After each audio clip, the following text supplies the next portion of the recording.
do you make of the new enthusiasm the Dems are pushing? And what about Michelle Obama's tour de force?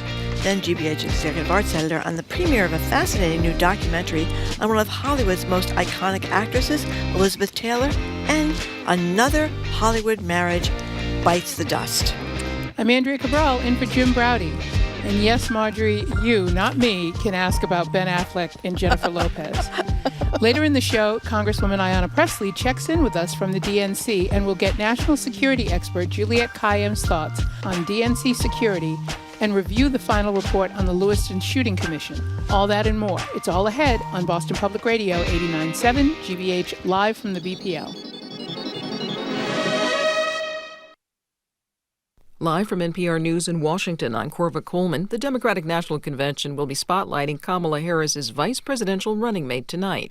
That's when Minnesota Governor Tim Walz formally accepts the number 2 spot on the party's presidential ticket. NPR's Sarah McCammon reports. The first 2 days of the convention were about honoring President Biden and passing the torch to Vice President Harris. DNC officials say the day's theme will be a fight for freedom, with speeches outlining, quote, 2 very different visions for our future. On Tuesday, former President Barack Obama alluded to that theme. We believe that true freedom gives each of us the right to make decisions about our own life, how we worship, what our family looks like, how many kids we have, who we marry. Reproductive rights issues have been on display throughout the convention, and they're expected to continue to be a focus for this third day. Sarah McCammon, NPR News, Chicago. Both the Democratic and Republican tickets are focusing a lot of attention on key swing states. One group of states is called the Blue Wall. That includes Michigan, Pennsylvania, and Wisconsin. They historically vote Democratic but selected Republican Donald Trump in 2016. Ron Brownstein is a senior editor at The Atlantic. He says to win the presidency, Harris needs to repeat President Biden's victory there in 2020. In those 3 states, really the critical test for her is, can she hold Biden's support among non-college and older whites, who are a bigger percentage of the vote there than they are almost anywhere else. Those voters are the absolute principal audience for the Republican argument that she is soft on crime, soft on immigration, she's not going to keep you safe. He spoke to NPR's Morning Edition. Residents of Montana will vote on abortion access in November's election. The Montana Secretary of State has certified a measure that would add abortion protections to the state constitution. Montana Public Radio's Shaylee Rhagar has more. The proposal faced challenges from Montana's Republican Attorney General and Secretary of State earlier this year. The latter's final stamp of approval means it's secured a spot on the ballot. If passed, the measure would create constitutional protections for abortion access up until fetal viability, around 24 weeks. That would enshrine legal precedent that's protected abortion here since 1999. Supporters collected nearly double the amount of signatures needed to advance the proposal. Montana is the 8th state to qualify an abortion measure for the ballot this fall. For NPR News, I'm Shaylee Rhagar in Helena. Voters in Arizona will also decide an abortion question on the fall ballot. Yesterday, the Arizona State Supreme Court approved a summary of the ballot measure that abortion rights advocates used to collect signatures for the question. You're listening to NPR News. And from the GBH Radio Newsroom in Boston, I'm Judy Ewell. The Board of Health in Oxford could vote today to temporarily ban outdoor activities at night after public health officials put the risk of triple E at critical in that town. Health officials say the mosquito-borne illness can be deadly. But local parents, like Heidi Pizzotti, says shutting down evening sports for kids goes too far. I think it's going to be hard right now to secure an indoor space when it comes to football. You're talking about hundreds and hundreds of kids in a small space, and it's just, I don't think there's going to be a space able to accommodate us right now. If approved tonight, that ban would stay in effect until the first hard frost. Residents of Norfolk, opposed to the state putting a migrant shelter in their town, now say good communication has eased their concerns. Representatives from the state provided an update on shelter operations at last night's select board meeting. They say no students will be enrolling in Norfolk schools. Jack Oliveri of Concerned Citizens of Norfolk says that's welcome news. They have a plan now, which we had trouble seeing at the beginning, and we asked for it, and I think they had trouble coming up with one. So I think it's going a lot better than it had been. Oliveri says he's still concerned about the possible future enrollment of students in the school system. 63 families are being sheltered at the former Bay State Correctional Center. In sports, the Red Sox hoping for another win against the Astros this afternoon. You've got a spate of sunny days ahead this week. A sunny summer day to this afternoon, highs in the 70s. Clear skies tonight, lows in the 60s. More sunshine tomorrow, highs in the 70s, and sunny on Friday with highs in the 80s. Right now, 63 in Boston. This is GBH. Support for NPR comes from Sony Pictures Classics with Between the Temples, a new comedy starring Jason Schwartzman as a cantor whose world is upended when his grade school music teacher, played by Carol Kane, becomes his new bat mitzvah student. Opens Friday. This is NPR.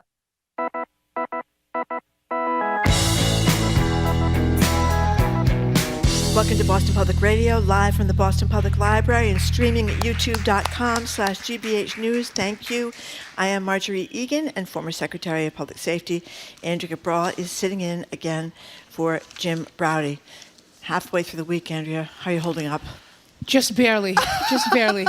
I always say this to you guys. I cannot believe everything that goes into putting out 3 hours of live radio every single day. I know. And I can't believe, that you guys do this. That's right. Every single day. That's right. I could be doing this, or I could be breaking rocks. But it's everything. It's the entire crew that puts it together, which is just this. Every day is this amazing effort. I get 2 days. I'm in my third day, and I'm exhausted. Okay, Andrea. Well, that's nice of you. That's nice of you to say that it does take more work than people think it does. It takes a lot more work. It takes a lot of. People should know what goes into putting in the show.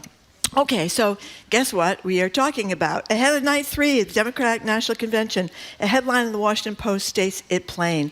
Democrats didn't expect to feel this lively. Later in the show, we're going to speak with Congresswoman Ayanna Pressley about what it feels like inside the convention center.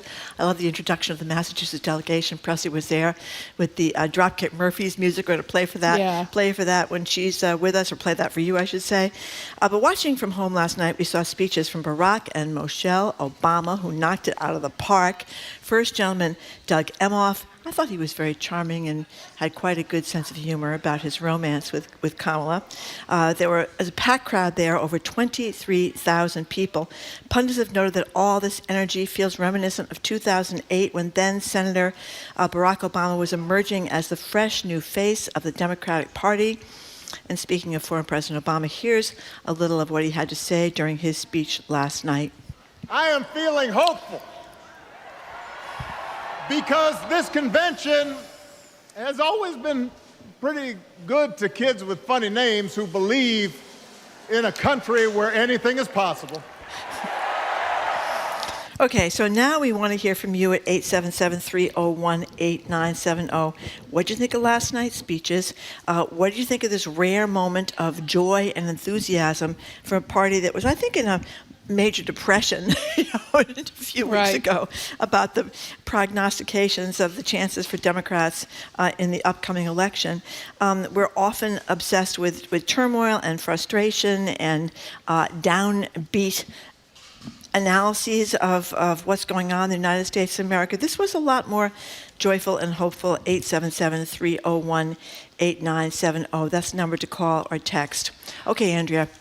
Okay, so I was there in 2008, and I was a Hillary Clinton supporter, so we were, all kind of a little bit upset. But there was an incredible amount of enthusiasm and energy in that room. I actually think that what I'm watching now exceeds that, because in part, I think because of the way that we're coming to the level of enthusiasm that we're getting now, a very the quick turnaround, Biden dropping out, being replaced by Kamala Harris. Then we see that she's going to pick Tim Walz, and the way the two of them clearly have, a chemistry and get along, and they're out on the trail and they're turning out these crowds.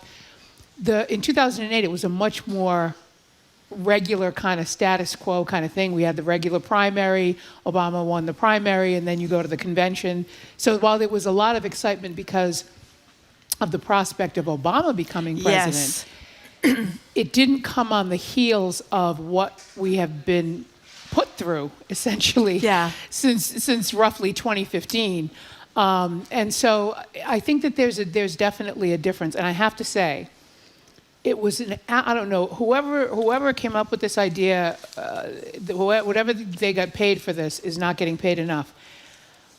DJing the roll call, it was great. Absolutely, it was great. Brilliant. You were dancing around in the living room. No, it was great because what you usually the roll call is a point of excitement anyway, because everybody gets to say great things about their state, and New Hampshire, the state, the live free or die state, and then you go into this litany of things about your state, and that's in and of itself exciting. Tailoring music to the different states. So in Minnesota, they played Prince. It wasn't always that they picked an artist from the state. Like for Kansas, they played Carry On Our Wayward Son from the group Kansas, right? Alabama, so it wasn't necessarily Sweet Home Tennessee, Alabama. they played Dolly Parton. Right? Yeah, it was great. It was and great. then we got the Dropkick Murphys, for Massachusetts. But what it did was it also added to the camaraderie, because people recognized the songs. The songs were hits, and it made them feel better. I mean, you kind of were like, oh, that's right, that's great for that state that this song got played, and it got the whole place kind of jumping and hopping, and it was a brilliant, brilliant idea to do. I can't believe that nobody's done it before now, but I guarantee you that there won't be a Democratic convention that doesn't DJ its roll call. All right, after this. I could play thoughts from Michelle Obama's entire speech, but I'm trying to control myself and only pay for it. If Jim were here, he's been calling for Michelle Obama to run for president now for about 2 years. She's obviously not ever going to run for president. No. She doesn't like politics, but she really does know how to talk, and she went right at the former President Trump last night, and it, at least to a lot of people in the audience, and I must admit, to me, it felt pretty good. Here's part of her DNC speech on Trump's racist messaging. For years, Donald Trump did everything in his power to try to make people fear us. See, his limited, narrow view of the world made him feel threatened by the existence of two hard-working, highly educated, successful people who happen to be black. I want to know, who's going to tell him that the job he's currently seeking might just be one of those black jobs? And that, of course, is in reference to Donald Trump saying that African Americans and Black Americans should be upset about immigrants coming across the border in Mexico because they were taking black jobs. That is what the president said, and I love that point that she made. She was really, really spectacular last night. In ways that I think probably a lot of people didn't expect, and it was. You could see that she sees how dire and how important this election is to the future of the country, and she was very, very clear with people. This is still something that we have to work for. We can't at any point become complacent about this. Oh yeah, because this is hugely, and it was a call to action. In fact, what she got, the call in response that she got, was about, she took from one of Harris's stories about her mother. When she would complain about something to her mother, Harris's mother would say to her, okay, so it's something you don't like. Now do something about it. And last night, Michelle Obama had this sort of call-in response with the audience, exhorting them to not just be angry about something, not just dislike something or complain about it, but actually do something. And she had the entire room just on its feet. It was really amazing. Well, she did a kind of a takeoff on Obama saying, "Don't let the perfect be the the opposite of the good, or get in the way of the good." And she had the "Don't get this Goldilocks complex where everything has to be just right." Kamala Harris is going to make mistakes. Tim Walz is going to make mistakes. But let's take some calls here. John from Gardner, you are first. Thank you for calling. Hi, John. Hi, girls. Marjorie, Andrea, doing a great job. Thank you for taking my call. Thank you for calling. First of all, do we know where Jim is slithering? Is it locally, regionally, nationally, internationally? We don't know. He's slithering in secret. I'm guessing you guys read Renee Graham on Sunday. Yeah, what'd she say? What'd she say? I read her all the time, but I forget what she said Sunday. She was trying to tamp down her own expectations. Oh, yes. Yeah, that was a good one. Yep. I think this convention has been great. The Obamas are great. I like Doug very much, like you said. He's charming, and just too many things seem to be falling into place here, and I'm getting worried that I'm feeling so good about things. You know what I mean? At this point, I'm really charged up that we might have a chance of getting beyond this person that's been plaguing us. And I really feel like Kamala's got some mojo going, and therefore confidence, and will make her all the more likely to be a great leader, I think. Yeah. Well, we'll see. I mean, I think it's going to be a very, very tight race. And that was one of the points that Michelle Obama was making last night and Barack Obama was making. This is going to be very, very close. And so you can't just sit back and you can't be whining about having you got the right call from the right person asking for your vote. Just get out there and stop complaining. That was actually one of the best parts. Thank you very much, John, for the call. And I agree with you. One of the best parts of the speech was she had a lot of highlights, but where she said, if you like you said, don't worry that so and so didn't call me and ask me to actually do something. Yeah. So she said, I'm going to take care of that right now. I'm asking you. I'm asking all of you, like everybody within the sound of her voice and everybody in that room, get to work. And I think that's, to John's point, that's what it is. It's sort of, you do tamp down your expectations, but if you work for it and everybody's working for it, then you're much more likely to get the outcome that you want. And I think everybody's going to do that this time. We were mentioning the roll call, that they put the roll call to music. Ann from Cranston says that the Lincoln Project, they are Republicans that are anti-Trump, put together this montage about the RNC's delegate call. I think you were talking about this morning, comparing to the DNC's delegate call. That was the Lincoln Project. Project. A very, funereal, a morgue-like, as Ann from Cranston says, as opposed to like all the great Sweet Home Alabama, etc. music we heard last night. Mark from Randolph, what do you think? Hi, Mark. Hi, Mark. You there? Hi, you. Hi. I just wanted to, Michelle Obama obviously knocked it way out of the park yesterday, but I was actually impressed with what the former president said when he talked about Trump being a whiner. He's the only prominent person I've heard talk about that at length, and it's way overdue, because that's all he's done since term in it. It's just whine about this, that, and the other thing and everything else. Mark, that's a great point, which allows me to play my second favorite clip of the evening. This is Can't Change the Rules from Michelle Obama's DNC speech, where she takes a dig at Trump's whining and his various other shortfalls. Here it is. We will never benefit from the affirmative action of generational wealth. If we bankrupt a business or choke in a crisis, we don't get a second, third, or fourth chance. If things don't go our way, we don't have the luxury of whining or cheating others to get further ahead. No. We don't get to change the rules so we always win. If we see a mountain in front of us, we don't expect there to be an escalator waiting to take us to the top. She was amazing. She was just absolutely unbelievable. I love that one. That was reminiscent of the escalator taking us to the top of the revelation by former President Trump that he had a paper route, but his father's limo would drive him around to deliver the papers in the morning. I absolutely love that one. Go ahead. No, I was going to say, one of our texters said that years ago, this texter met somebody who was recently appointed to the Obama administration, and he told the texter his impressions when he first met Barack and Michelle. He said that, yes, Barack Obama was amazing, but when Michelle Obama walked into the room, he spontaneously cried. He said that she had an energy and a charisma that just overwhelmed him, and he couldn't help but cry. And the texter said that they felt the same way watching her last night. There is something absolutely electric about her, and when she is very intentional about something and wants to speak about that thing, you couldn't ignore her if you wanted to. Yeah, I think the other thing about her that's very unusual, she's real. She is who she is. Exactly. She's not, a lot of politicians are not very real, and she's not a politician, but she's unusual in the sense that she is. And by the way, before we go to the break here, we have, of course, the whining already about the dropkick Murphys that being introduced in the Massachusetts delegates last night. Oh, here's somebody.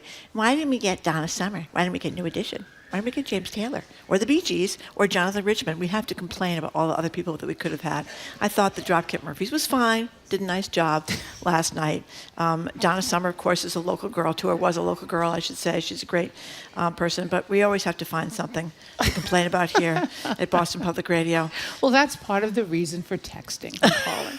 So we're going to take a break so that we can, and when we come back, we'll hear more of your complaints about why it was the Dropkick Murphys and not somebody else. We're talking about the sense of hope that's permeating Democrats' convention this year at the DNC. The conversation is going to continue after a quick break. Stick around. You're listening to Boston Public.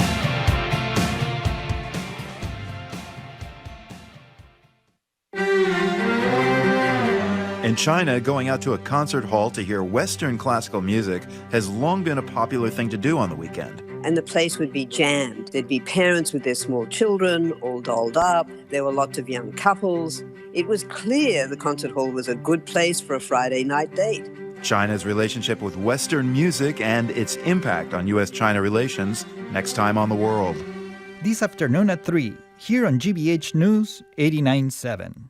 Our programs are made possible thanks to you. And Mass Humanities. You can register for the 2024 Governor's Awards in the Humanities on September 26th at the JFK Library. Honorees include Martin Espada, Jackie Jennings Scott, Bob Rivers, and Cheryl Tony Hawley. MassHumanities.org. And Heights Crossing Assisted Living in Brockton, helping seniors stay socially connected and independent with arts, fitness, learning programs, and a Compass Memory Support Neighborhood. More at heightscrossing.com.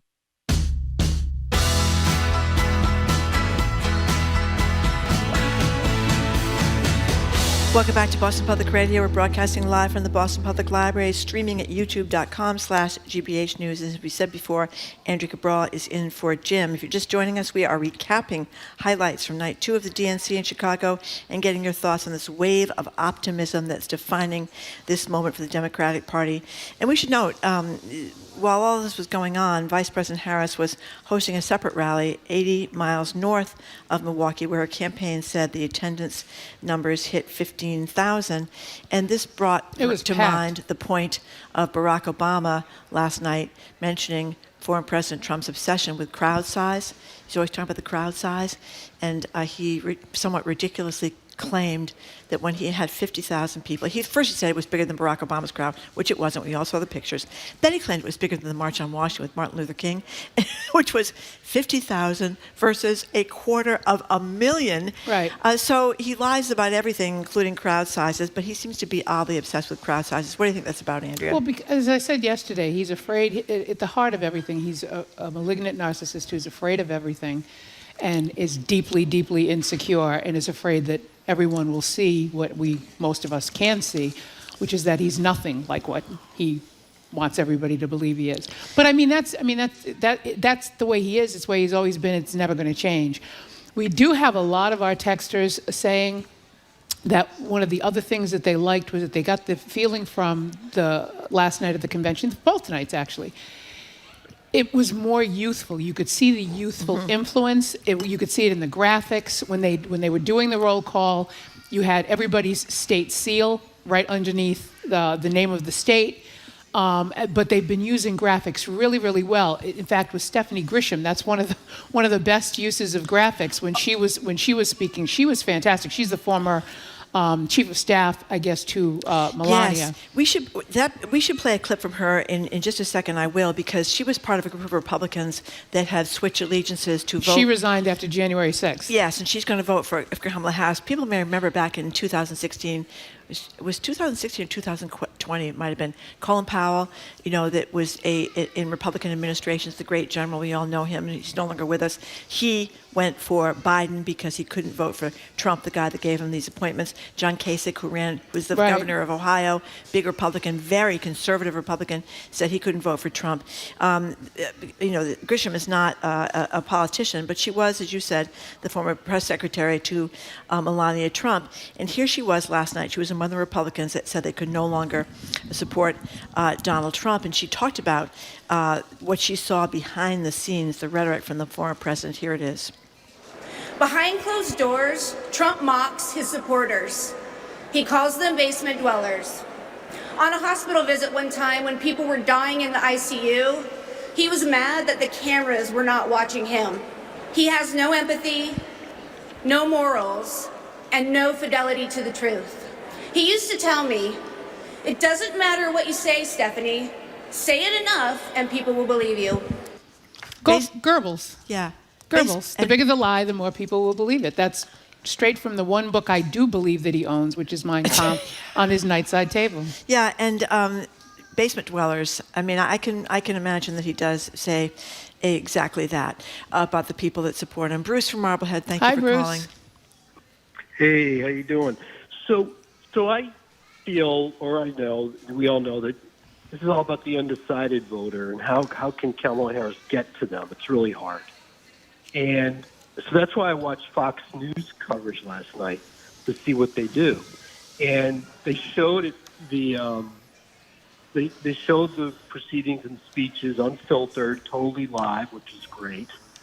And then the commentators all just raved about the performances of the vice president's husband and then the two Obamas. Absolutely raved. Now, this was the news side of the house, right? It was like all the news people, Bridge Hume and whatever, and it wasn't the commentators like Hannity and whatever.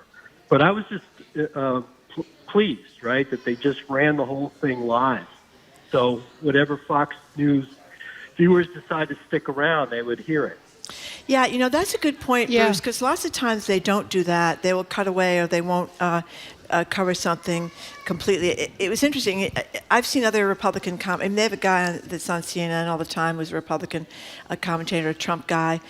Even he was conceding that the performances last night were really good, and they tightened it up. Obama, it was pretty late. I think he was done by 11:30, but that was better than 12:20. It was orchestrated really, really well, and I'm glad people saw that on Fox, because often Fox edits to the point where you don't really see anything that looks favorable to the other side. Thank you for that. But his point is well taken, that it was the news folks and not the opinion folks, which is where you see the vast majority of the bias, I think. Yeah. Amy in Cohasset, what do you think? Hi, Amy. Hi. Thanks for taking my call. I can't be the only one who was crying tears of relief to see them finally go low where he's been for years. This go high when they go low. To see Trump decimated verbally on a national stage, joy, absolute joy to see him trolled, to hear Obama say he doesn't care one bit about an American. He doesn't lose sleep over one American citizen. Maybe Elon, I don't know. But it was just a joy. And I was crying tears of relief to see him get taken down by, it was amazing, right? It was finally, he got taken. It was just beautiful. And it was amazing. Yeah, thank you, Amy, for that. I mean, it was sort of a great moment. You're talking about, Denver in 2008. I remember, I was out there when I was still at the Herald then. And what I remember most about Denver is people crying. That's what I remember, including Deval Patrick, our former governor. Right. You looked around the room, and I think people couldn't believe this black guy that had the nomination, and and then when he actually won, there was much more crying. But that's what I remember. People just kind of amazed by the guy's political talent, amazed by what he was talking about. And last night, remember, his motto during his campaign was, yes, we can. And then somebody from the audience last night shouted out, yes, she can. And then he picked it up, Obama did, yes, she can, which is not a bad motto for the Harris campaign to include in their repertoire of mottos going forward, right? Yeah, and most of our texters have the same reaction that Amy from Cohasset had.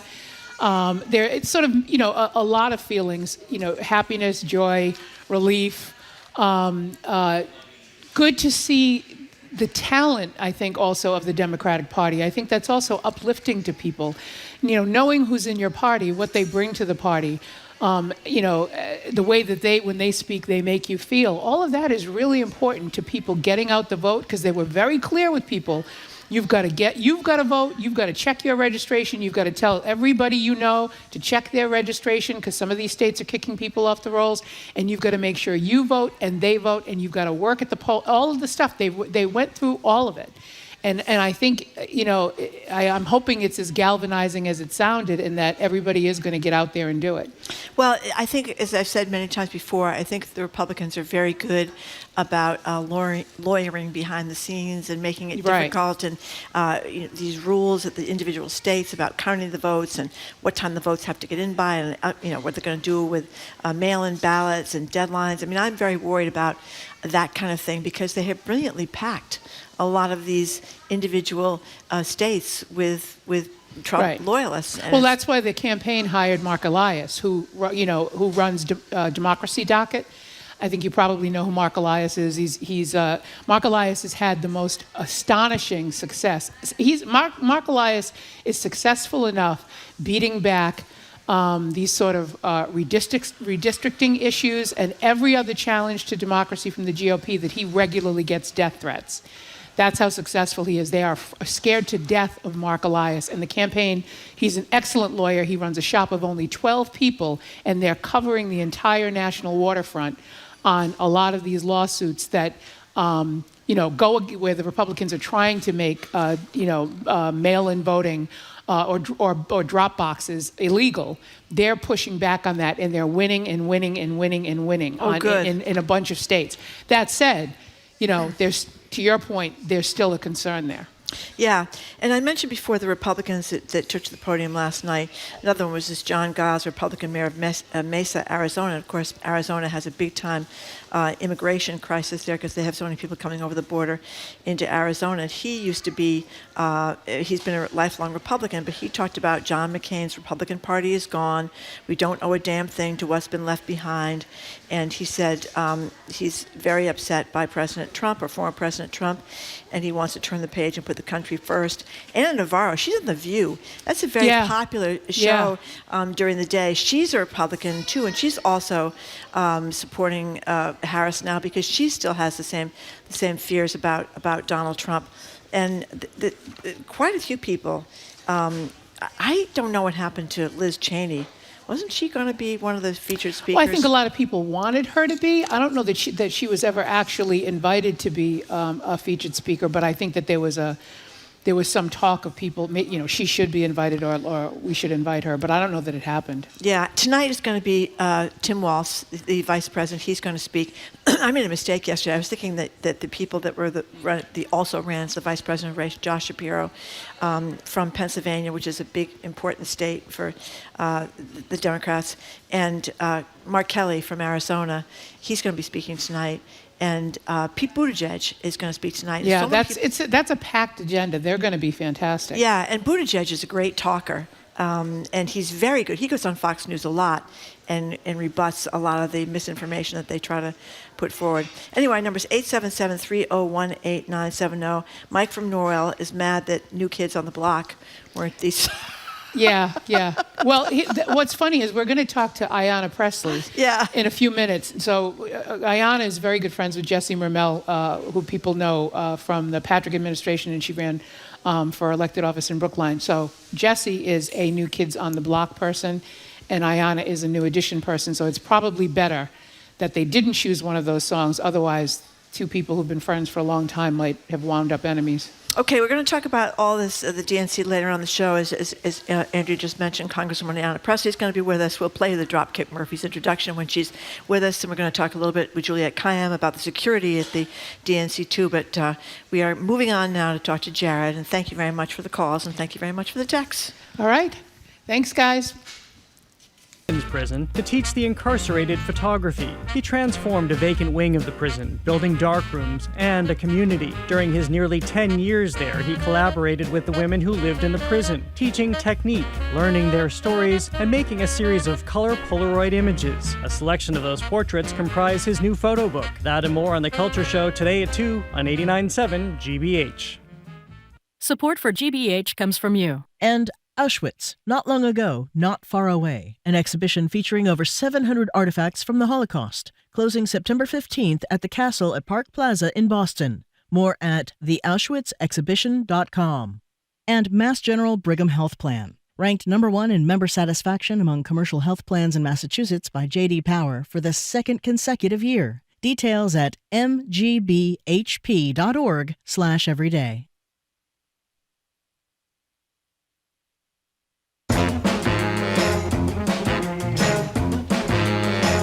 Welcome back to Boston Public Radio. We are broadcasting live from the Boston Public Library and streaming at youtube.com/GBH News. And we are, as I've said before, Andrew Cabral is in for Jim Browdy. And joining us right now is Jared Bowen. He has, oops, I'm on the wrong page for Jared Bowen. That's the outro, not the intro. Jared Bowen is GBH Executive Arts Editor, and he's, of course, going to talk to us about the art scene all around here, and some of it in New York City. Hello, Jared. Hi, Marjorie. Hi, Jared. How are you? Andrea, I'm well. How are you? I'm very good. So you had Kate Pierson on your show, and so you got a chance to interview her. She's a very interesting woman, and she has new music of her own coming out. So tell us about the interview. How was it? And then talk about this new music she's got. Yeah, well, and she's got a show coming up. She has a show coming up tonight. It's actually happening at the Wequassett Resort and Golf Club in Harwich as part of the Cape Cod Jazz Festival. That place is so gorgeous. Have you ever been there? No. Oh my God, the Wequassett Inn. You can walk through. Just check it out. All these little cottages on the water with the fauna and flora. It looks like something in the Caribbean, and it's right there on the water.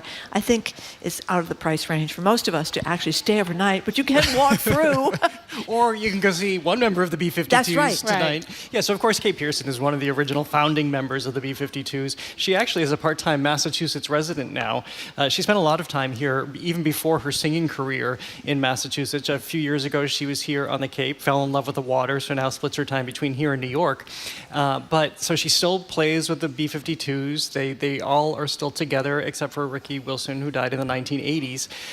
But she's also, they all have their solo projects, and so she's been going out on her own. She has an album called Radios and Rainbows, which is dropping next month, and you can listen to one of her first songs from that, Evil Love. And I have to say, she put together this music video. It's fantastic. It's this revenge love song. Oh, and we love those. It's just so much fun. But it's really great to speak with her because she's somebody who has a variety of interests. She has an interest in, she was a hotelier for a while, and for doing that, she loves interior design. Of course, we know that she designed herself for the B-52s with the red wig and her hair and the bouffant and the costumes. And so I had this opportunity to speak with her just about this incredible longevity and how people still respond with such love and affection to the B-52s because their music has always been buoyant and bouncy, Love Shack and Rock Lobster. Let's play a little bit of Love Shack to get in the mood. We have a little clip of that. Here we go. Love Shack, baby, Love Shack, Love Shack, baby, Love Shack. What a great song. Yeah, what a great song that was. She pointed out that they came up as a dance band, so all they really wanted to do, coming out of the new wave, was to be a dance band, to have fun, to entertain themselves, because they have all written these songs together. There's always an exchange in their jam sessions to write these songs. She did tell me that when they were recording this song in Georgia, they were part of that great Athens, Georgia music scene. REM, I think Michael Stipe just heard them in the studio and said, that is absolutely going to be a hit. But they've just carried this forward, and so they still perform sometimes, and then you get to see her perform. She carries some of that vibe, of course, because she's the one who collaborates, and they write all these songs together. By the way, they very much came together after Ricky Wilson died because they knew that music was going to be the thing to get them through. And then they realized, unbeknownst to them, it would really resonate with a wider audience, too. She told me she gets stopped all the time, especially in Provincetown, from people saying, you have made us so happy, you got me through high school. She's just a fabulous person to speak with. Well, you know what I thought was so healthy? Just describing, you think about how long the B-52s have been together, and she said, you know, we all do our own projects outside. We all take time out to go do our own thing. And I thought, yeah, bands break up because familiarity breeds contempt, right? And they all get, and so I thought that's really healthy. But then B, when she describes, she's got like a million different genres of music in this one album. So she does the B-52 thing, then she goes and explores every other kind of music that she's interested in. That's just amazing. And I have the same thought, because we have seen so many bands break apart. They break apart especially when more fame comes, when the money comes, and then how do you distribute the money? Who gets what? You're the front person, so you get more, and then there's this divide. But that doesn't seem, if it has happened with them, they've kept it under wraps. But she did say that it can be a little bit contentious sometimes when they're recording, because there is an exchange of ideas. That's a good thing, actually. That's what happens with creativity. You want to push and pull. You want to test each other until you know that the song is quite right. But otherwise, she said they split everything. There's always equity for everything, including the finances. And so that allows them with comfort to go off and do their own projects. Again, I have to say, from the music I heard from the new album, it is so much fun. So definitely check out the album when it comes out next month. And if you can, go tonight. Okay, I have so many crossouts on my paper here, Andrea. We're going next to the young artists. Yes. Okay. The boom and bust. Boom to bust. Okay. Yeah. Tell us about these poor, well, not poor, but it can be poor. These painters that were making a lot of money, selling painters for six figures their work, and then all of a sudden, the boom came crashing down. So this is something we have talked about on the show quite a bit. Just what I just really describe, frankly, as the really grotesque part of the art market. And this is where art truly becomes commerce. And so then the New York Times has just written about this too, advancing this, because as we have talked about before, people have gotten in, really wealthy individuals, hedge fund investors, uber capitalists have gotten into the art market by trying to identify people, and to some degree not even identifying people who they think can really resonate and go on to become great artists, but they're really trying to manufacture great artists too. So they buy them up, they sell at auction, prices get inflated, and this is how they make their money, and a lot of the art that they're acquiring just goes into storage. So what's happening now is we see this rocky economy, and this whole, not unlike the dot-com boom, this art market boom is starting to go bust, it looks like, according to the New York Times. They were citing a couple of examples of young artists whose work was selling for between $100,000 to $150,000 and is now selling for maybe $10,000, 90% drop in prices. So the investors, what they're trying to do is basically unload their art right now, knowing that they're holding on to something which is probably going to lose value even more quickly, so they just want to offload it, which also means they're saturating the market. What nobody's really thinking about in terms of these investors is the impact on the artists themselves. Because here are young artists who saw their careers rise, and then they saw their careers kind of taken away from them because, again, these outside influencers are selling on the market, and they don't have control about what auction prices are, because people may not realize that once you sell your work, if someone 2 owners down the road sells it at auction, you don't get any royalties for that. None of that comes back to you. If you're very successful, like a Kehinde Wiley or somebody like that, then your work continues to sell for higher and higher prices. He did the Obamas, right? The Barack Obama portrait. But with these artists, they're seeing their careers just kind of explode before them in not a good way, just fall apart. And it's like corporate raidership for art. Yeah. It's like, coming in, taking over a company, figuring out how you can squeeze the most out of it, selling off the parts that don't make any money, and then lost in all of that are the people that actually, kind of work there, right? So, and we talked about it with healthcare, like private equity getting into healthcare, Steward, the hospitals, right? So as I'm reading this article, I'm thinking to myself, so what could an actual artist do to the extent that they have control over anything to forestall that? And I thought, when you're a starving artist and people come to you and go, I think this is fantastic, I'm going to give you $100,000, and a bunch of people want it, and then they start telling you to make more art and they're going to pay 6 figures, it's hard to resist that. Of course, yeah. But do you think it would help artists if they held back initially when they first get hot, right? If they can, to sort of make their art more scarce, and therefore there's not enough of it to flood the market when they come like what do you think a solution for them would be to try to keep this from happening to them? I think that's a very practical and really sound solution, but it doesn't always play out like that, because the artist usually isn't in control of their own business and their own career, because they have to team up with a gallerist. And there was actually one person in that article, and many artists have said this, I wish I had gone to business school. I went to art school. I learned a lot in art school. Boston Ballet actually does a great job of this. They partnered with Northeastern a few years ago, so a lot of the dancers will go to get business degrees or have something to carry them through after their careers end, especially for dancers who are so reliant on their physical bodies. The body is not going to last forever. So artists, 1, maybe don't have a business sense, but 2, have to find a gallerist, and then they have to rely on that gallerist to kind of control their career for them. Okay, I see. But the gallerist will collect half of their income, so their interest is in making as much money as possible too. So if they see this market exploding before them where they can make a lot of money fast, they're probably not going to turn that down. Oh. All right. Well, that was a thought. Yeah. Okay.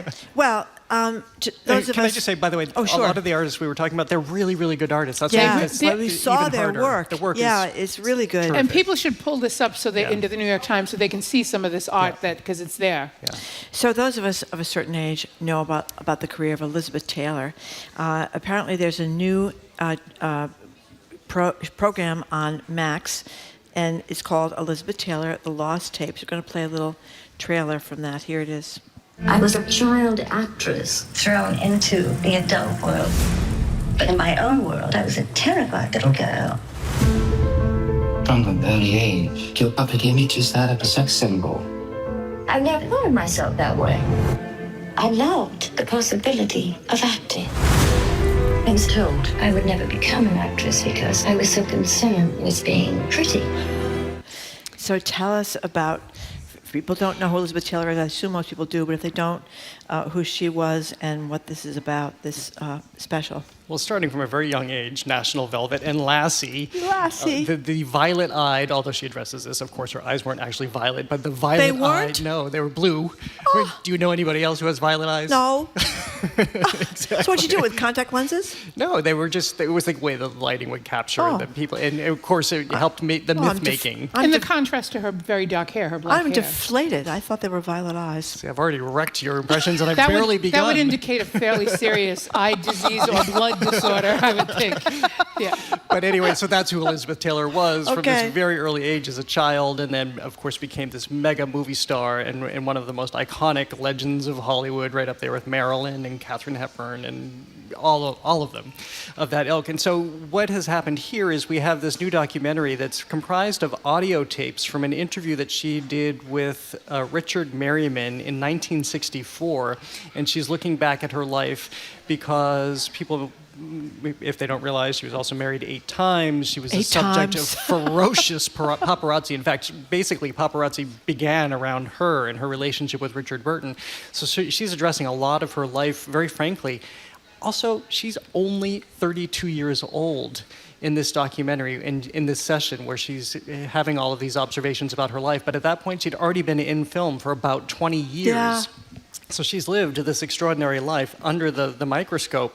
But she talks with candor about her relationships, about married to an older Englishman before she married Mike Todd, who seemed to have been the love of her life. Yes. He sounded pretty great, this producer who just loved life, but then went down in a plane crash after 13 months. And then she marries his friend, Eddie Fisher. Carrie Fisher's father, Couldn't Eddie that- Fisher. Who she literally takes from Debbie Reynolds, who never forgave her, actually. That's right. Exactly. I didn't get that one, though, Eddie Fisher. That didn't seem like a good Well, match. she didn't seem to get it either. This is one of the things that surfaces here. I think with her grief, she just wanted companionship. Right. She And says he this- knew Mike Todd, so it was being Right. close to somebody who was close Right. to the person she really loved. Yeah. So after she had decided that was enough companionship because she liked him, didn't love him, then she went on to Richard Burton, whom she married twice. This is Yeah. also at the time of Cleopatra, another fascinating thing. So she makes Cleopatra. The world is paying attention to the filming of this epic because it's billed as the most expensive film of all time at its time,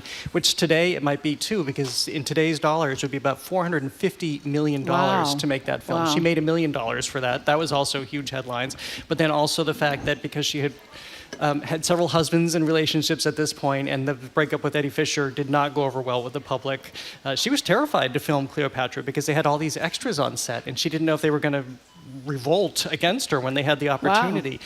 I thought it was really fascinating, and to hear, again, this in her own words, and it's all accompanied by film clips and footage and family footage and photographs, to say nothing of her really close friends in Hollywood who were Roddy McDowell and Rock Hudson and Montgomery Clift. She was hanging around with the gay men who made her feel really loved and comfortable. And remember, she was an early crusader about AIDS, too, with Rock Hudson. Right. And she When was nobody else when nobody was. else. I Yep. think that was a very admirable thing she did at some risk to her career. Huge risk, Yeah. Well, she was the one, when he sort of came out sort of publicly and then people could actually see how the disease had ravaged him, she was standing by his side when he made that public appearance. That's right. And he even said is what really gave him the courage to be able to do that, because he knew that rumors were out there, but he hadn't acknowledged any of them. Well, and also remember, the Reagan administration had basically said, we're not dealing with this. This is a problem with those people, and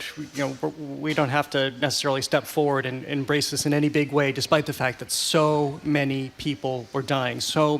Lots of people died, but particularly gay men. And yeah, that's why it was especially brave. By the way, I think it was also on HBO last summer, there was a Rock Hudson documentary, which of course, the same era, the same figures, which I found very fascinating too. Right. So as long as we're talking about people that got married and then got divorced and then got married again, Andrew doesn't want to listen to this part. But I have to ask you if you have any particular insight into what happened to Ben Affleck and Jennifer Lopez. They almost got married, then they didn't. Then they got together like 20 years later, married 2 years, kaput. Well, what has gone wrong? The last time I was at their house for dinner, Yeah. things did not seem to be going well. Like, pass the salt, throw the salt. It was very interesting, actually, to see this unfold, although it's been unfolding for months. If you read People magazine and the Dentist already. After watching this Elizabeth Taylor documentary, because she married Richard Burton twice, came apart twice, media covered extensively, and of course this is the same thing. The diamonds involved with Elizabeth Taylor and Richard Burton, diamonds involved. Afraid of Virginia Woolf, the movie, which God. was essentially a movie version of what the arguments people thought they were having. It was filmed up at Smith College, right? Up in Northampton. Yeah, the Edward Albee play. That's a depressing one. At one oh point, my God. I interviewed Edward Albee, and I said, "What did you think of the film?" And he said, "Well, I wrote it in color, but they shot it in black and white." That was his one comment about the film.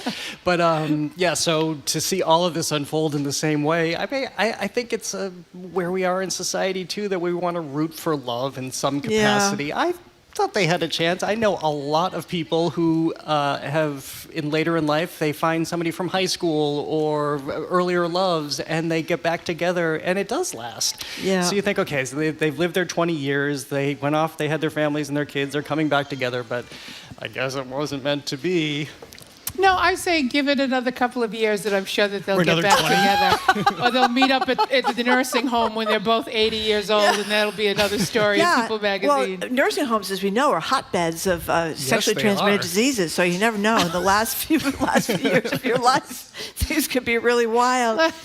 So I heard your great interview yesterday about Old Dirty Bastard, A Tale of Two Dirties.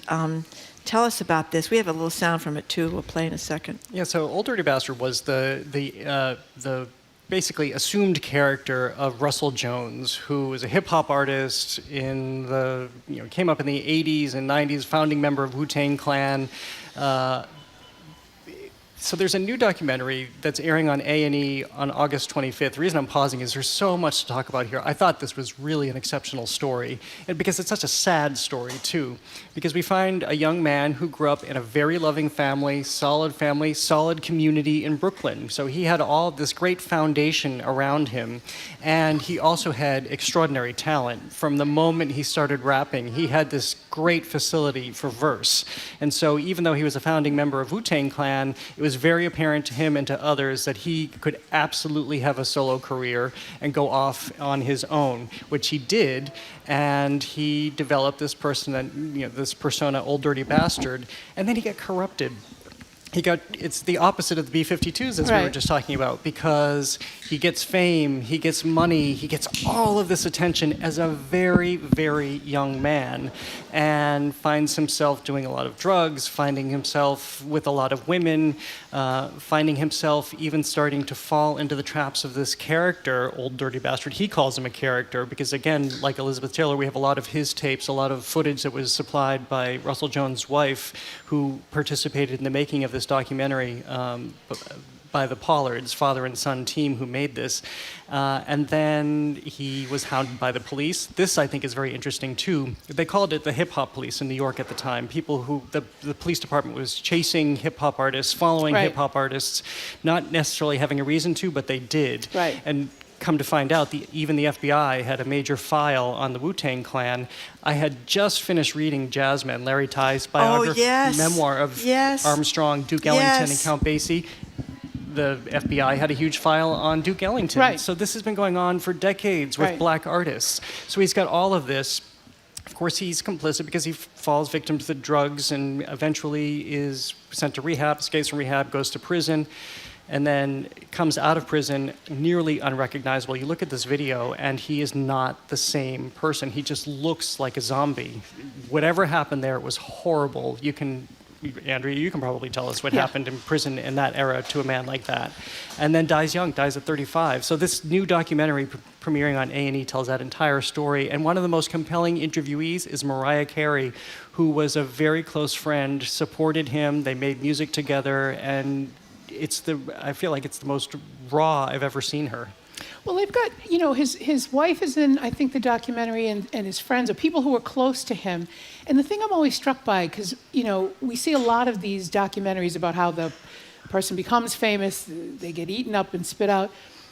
I always wonder, the people around you that love you, and they're here being interviewed after you've died, and they're being interviewed as people who love, couldn't anybody save this person, or didn't anybody care enough about this person to try to drag them back, kind of thing? And I know sometimes you can't. You're the idealist. Yeah, I'm going to say the same thing to you I just said about the art market segment. Yeah, they wanted to, and people saw this happening, and they tried, but it's not unlike the art market. When you have this whole crazy madness happening around you, and there's so much money, and there's so much fame, and there's a lot financially at stake, it becomes harder and harder and harder for people to penetrate that and basically stage an intervention, because you're so far into that road. There are so many outsiders who are so literally invested in you as a personality, continuing on as the personality. And by the way, it's not necessarily a bad thing if you crash the Grammys and walk up on stage and make a scene, or it's not necessarily a bad thing if there's maybe a drug arrest, because it just adds to your allure.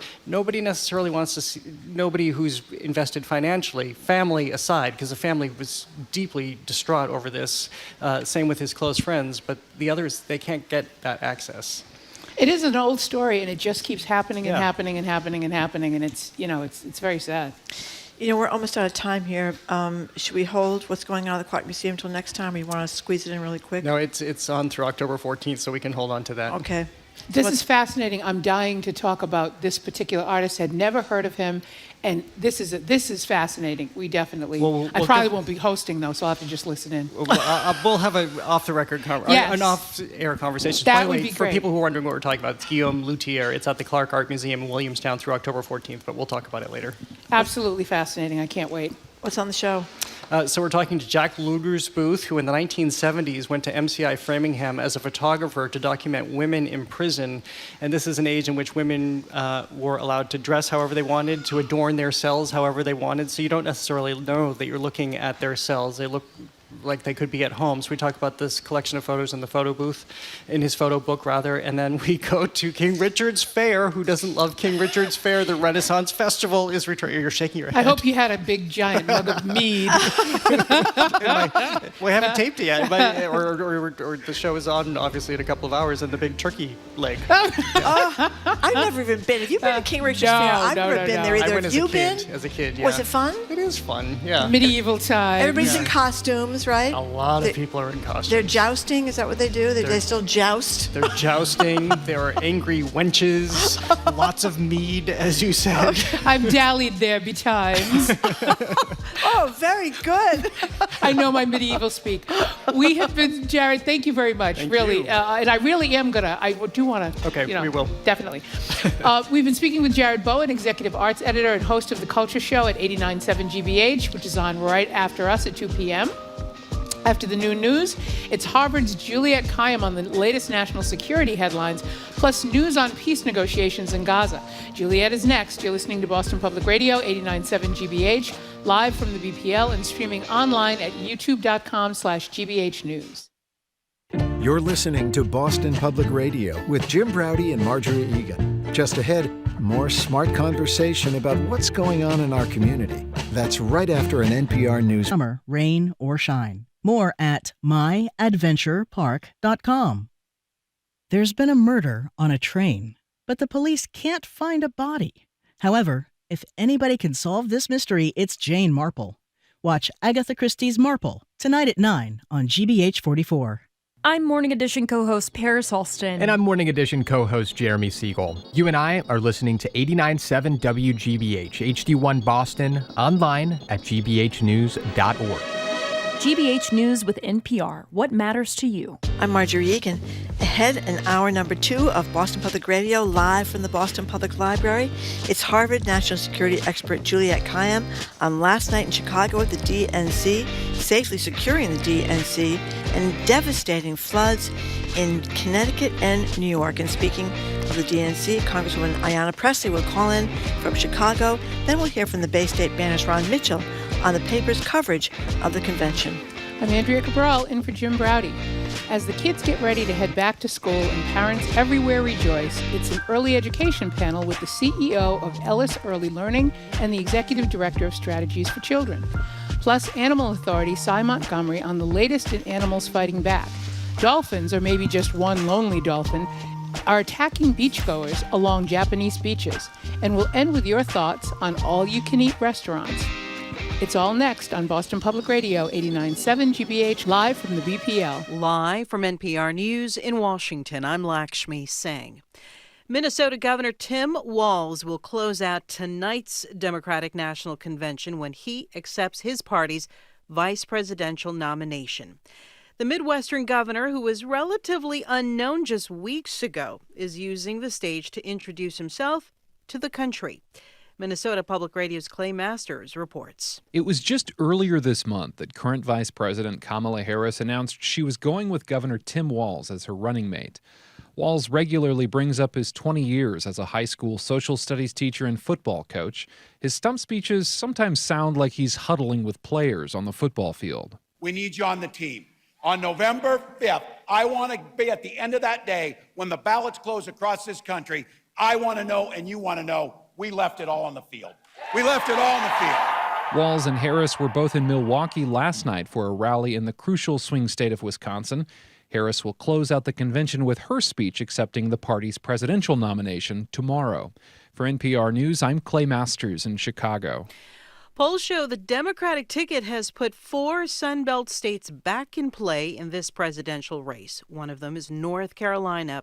As NPR's Danielle Kurtzleben explains, former President Donald Trump is returning this afternoon to North Carolina, a state he narrowly won in 2020. He and his running mate, J.D. Vance, will be in Asheboro, North Carolina, talking national security. And I think you can really expect them to keep talking about global affairs from an isolationist lens.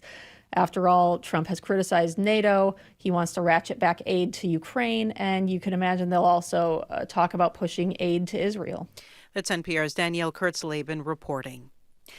Ceasefire talks on the war in Gaza are set to resume in Cairo Thursday, according to Egypt's foreign minister. NPR's Kat Lonsdorf reports more than 150 Palestinians have been killed by Israeli airstrikes since ceasefire talks were renewed last week. 45-year-old Hosni Abu Hajair is a father of 5 in Gaza. He spoke with NPR's producer there, Anas Baba, about the renewed possibility of a ceasefire after nearly 11 months of war. We all want a ceasefire, he says, one that is permanent and all over Gaza. The civilians, he says, are the ones stuck in the middle. But he says Israeli Prime Minister Netanyahu and Hamas are both stubborn, and this will fail the talks. Israel and Hamas blame each other for stalling negotiations, and negotiators are working to find a way to bridge the remaining gaps between the two. More than 40,000 Palestinians have been killed by the Israeli military in Gaza since the war began, according to health officials there. Kat Lonsdorf, NPR News, Tel Aviv. U.S. stocks are trading lower this hour. The Dow is down 67 points at last check. This is NPR News. And from the GBH Radio Newsroom in Boston, I'm Judy Ewell. Oxford could become the latest town to ban some outdoor activities because of EEE. The Board of Health votes tonight to temporarily shut down activities on town property after 6 p.m. One Board of Health member, Rex Garrett, says the mosquito-borne illness is potentially deadly. This is a really serious illness, and so we want residents to be aware. It's in our area. We've had a positive human case in our immediate region, and so we want people to be mindful of that because we don't want anybody else to get sick. State officials say the risk of EEE is critical in Oxford, but the president of youth football, Bobby Poirier, says it's crucial that players get to practice at night. This basically shuts our season down from day one. We can't afford to find another place to play. Neighboring towns are already closing. We just don't have the options to go elsewhere. He says scheduling early morning practices doesn't work because it conflicts with family schedules. Tufts police are warning students about a spate of BB gun attacks in neighborhoods around the campus. Officers say several people report being approached by a dark-colored vehicle and then being hit by what appears to be pellets from a BB gun. They're advising everybody to only travel in well-lit areas and to be aware of their surroundings. In sports, the Red Sox going for another win against the Astros this afternoon. A sunny summer day, highs in the 70s. Clear skies tonight, lows in the 60s. More sunshine tomorrow, highs in the 70s. And Friday, sunny and highs in the 80s. Right now, 69 in Boston. Support for NPR comes from NPR stations. Other contributors include Fisher Investments. Fisher is committed to helping clients stay on track to reach their financial goals and enjoy a comfortable retirement. FisherInvestments.com. Investing in securities involves the risk of loss.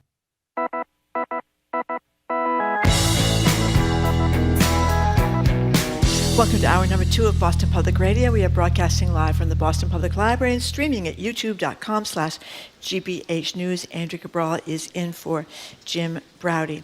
So a little bit, around 1 o'clock is when Congresswoman Ayanna Pressley is going to be calling in from Chicago. She, of course, has been out of the convention. But first, we are joined at the BPL desk by Juliette Kayyem, former Assistant Secretary of Homeland Security under President Barack Obama and Faculty Chair of the Homeland Security Program at Harvard's Kennedy School of Government. Hello, Juliette. Hello. Juliette. Nice to see you guys. It's Very, been a very while. nice Hello, to have you everyone. here. Yeah, I haven't been here in a while. So give us your takeaways on from what we've been able to see from the DNC, but particularly from the security angle, because we learned that there were some protesters who breached the first security fence. Yesterday, and sort of the makeup of the protests and how they've been progressing. It's interesting. I mean, and I, the question was, would this be disruptive? Maybe some people wanted it to be disruptive. Chicago had plenty of notice. Chicago mayor knew that the city was going to be in the limelight. The governor certainly didn't want anything bad to happen. So they have done a lot of security, and some of that, as you know, includes a sort of, layered security. So the breach of the first fence, which would have been the least protected fence, happened on the first day. The protesters are not terribly numerous. I've been seeing pictures. It's not a big group. Goodness knows if they even are related to the Democratic Party, because we know that there's a lot of foreign influence on trying to have these disruptions happen at the DNC. And so they breached the first one. That looked bad, but then if you sort of pan the camera, there were 6 other fences, right? And so there was never any danger for anyone. By Tuesday, though, the Chicago police decide no more, essentially, we're not messing around. They then had a significant show of force. I saw it. One could argue whether, First Amendment rights were actually given space. There were protest areas, allowable protest areas. They were very far from the convention. On the inside, it looks like a big party. I think they have all the right credentialing and stuff like that. The second thing on security with this, I thought, everyone focuses on the speeches, but there are themes. And I thought Monday, I thought each day has been interesting with, it's delays and stuff like that, no biggie. But I thought that the focus on COVID, which we aren't really talking about on Monday, was really interesting. I was actually taken a little bit aback and reminded of that lack of leadership during a homeland security crisis and in a global crisis. But most of the movies, most of the segments and some of the speeches talked about that sort of failure of leadership. So they were very focused on that. Much more so than the January 6th narrative, even though that was part of it too. In fact, January 6th, well, that gets to my third part, which I think, on the safety and security side, I love Doug. Who didn't love Doug? But the very little talk of foreign policy at any specific level, very little talk about national security. That may come up, but I thought, this notion how do I want to, so I have been, as you know, sort of talking and writing a lot about sort of, radicalization and how do you isolate the leader of a radicalized violent movement, which is essentially what Trump is. So there's two ways to do it. The first is the Biden way, which is this is an existential threat, and that is true. It can make that narrative can make Trump seem like Voldemort from, Harry Potter, right? Untouchable, scary, we don't really know what to do. The Obamas took a totally different tack, which was, he's not Voldemort, he's a gnat. He's a flea. He's lice. He's small. He's small. They minimize small language. Yeah. Small, And I know, we all and saying, that's the most effective thing for malignant narcissists. That is, and it also is for leaders of violent movements, right? You treat them like mere people rather than, you put them in jail or whatever it is. And I thought, let me say this last thing, because it has nothing to do with security, because I'm hearing all the commentary about Michelle Obama, which of course I thought that was the best speech of the evening, absolutely marvelous. Did she go low, right? Her famous line, when they go low, we go high. I think I was watching it and I was just thinking it wasn't low, it was sort of like high-minded rage and like righteous rage. And I thought, that really spoke to me. I don't know why at this stage, it's just like, I'm so done with this crap. Honestly, I'm just done with it. There's serious issues in the world, and that we're still, what is he saying on True Social? We're done with it. Yeah, I want to just not talk about it. And I loved her focus on that we can do this, right? He's not Voldemort. We can do this. And I love that sort of righteous rage. For what it's worth, I actually think that they may leave a lot of the January 6th stuff to some of the other Republicans like Adam Kinzinger, because all the witnesses for the January 6th stuff right. were all and he's Republicans. Tonight, right? Why do they need to talk about it? Let the people who testified before Congress talk about it. Right, that's right. Yeah. He's tonight. Yes. He's tonight. So I wanted to get to with Juliet with something closer to home. This terrible flooding in Connecticut and New York State. The USA Today piece is talking about two women swept away by floodwaters while crews were trying to rescue them. Yeah. And this park, in this Connecticut park, they're having a party for a 2-year-old, and the park apparently filled up so quickly with water that they had to evacuate the people from a park in the middle of a party.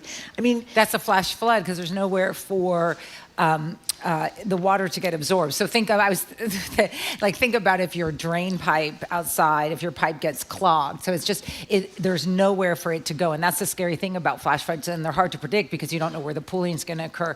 This is rain. Look, it's like a foot.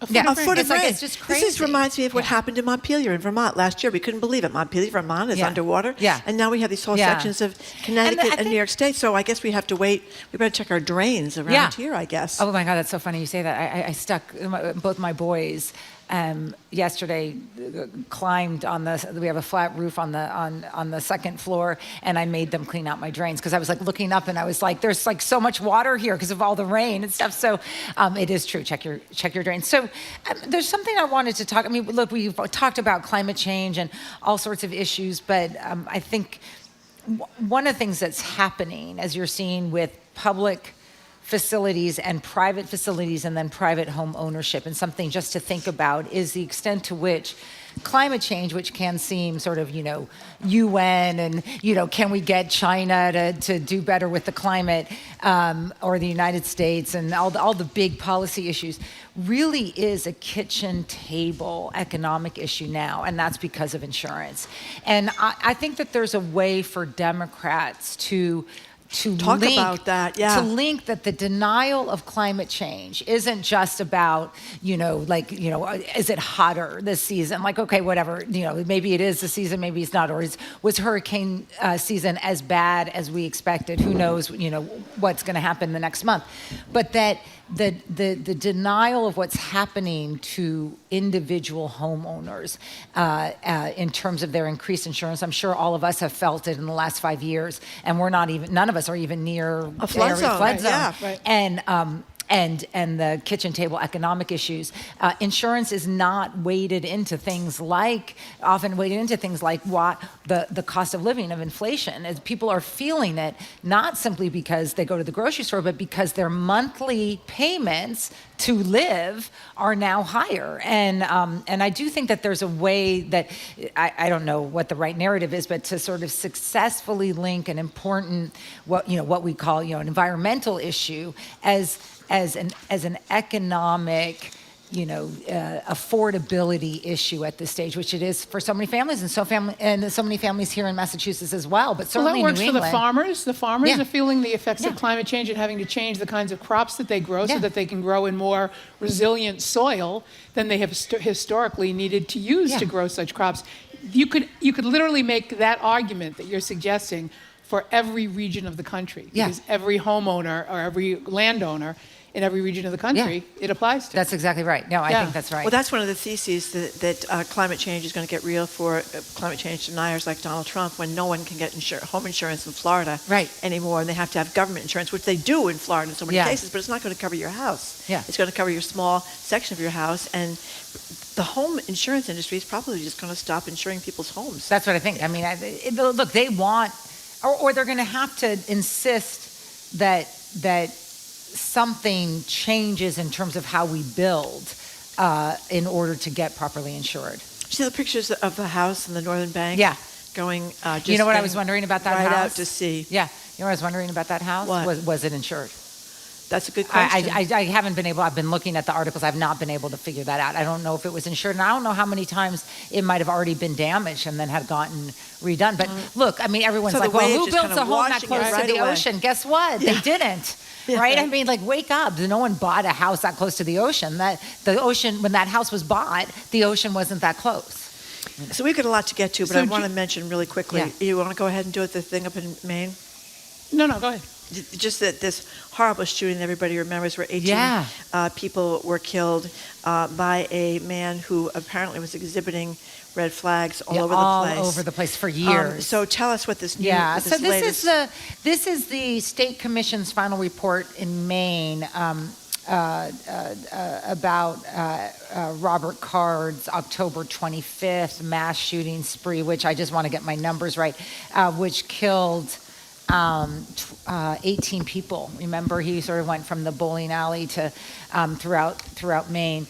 There's been a number of different reports and a lot of good reporting. So this independent committee, which had subpoena power, was charged with just giving a narrative. They don't have many policy prescriptions. What people have to remember is Maine did make changes to their gun laws after. It was one of those, this is so horrific we can't do nothing incidences. So they did change some of their rules about gun ownership, including waiting time. But that actually would not have changed what was the situation here, which is, in this order, military, hospitals, and then police, because of the family, all are recognizing a person who's exhibiting not just suicidal behavior, but violent behavior, and everyone thinks someone else is doing something. So the original sin is with the Army. I just want to get the deployment right, but is with. Because they're seeing what's happening. They actually pull him at certain stages. They put him into medical treatment. The hospital thinks that the military is doing something. The military thinks the hospital is doing whatever. He's out. So then he's out and free. He's still exhibiting this behavior. He's getting guns.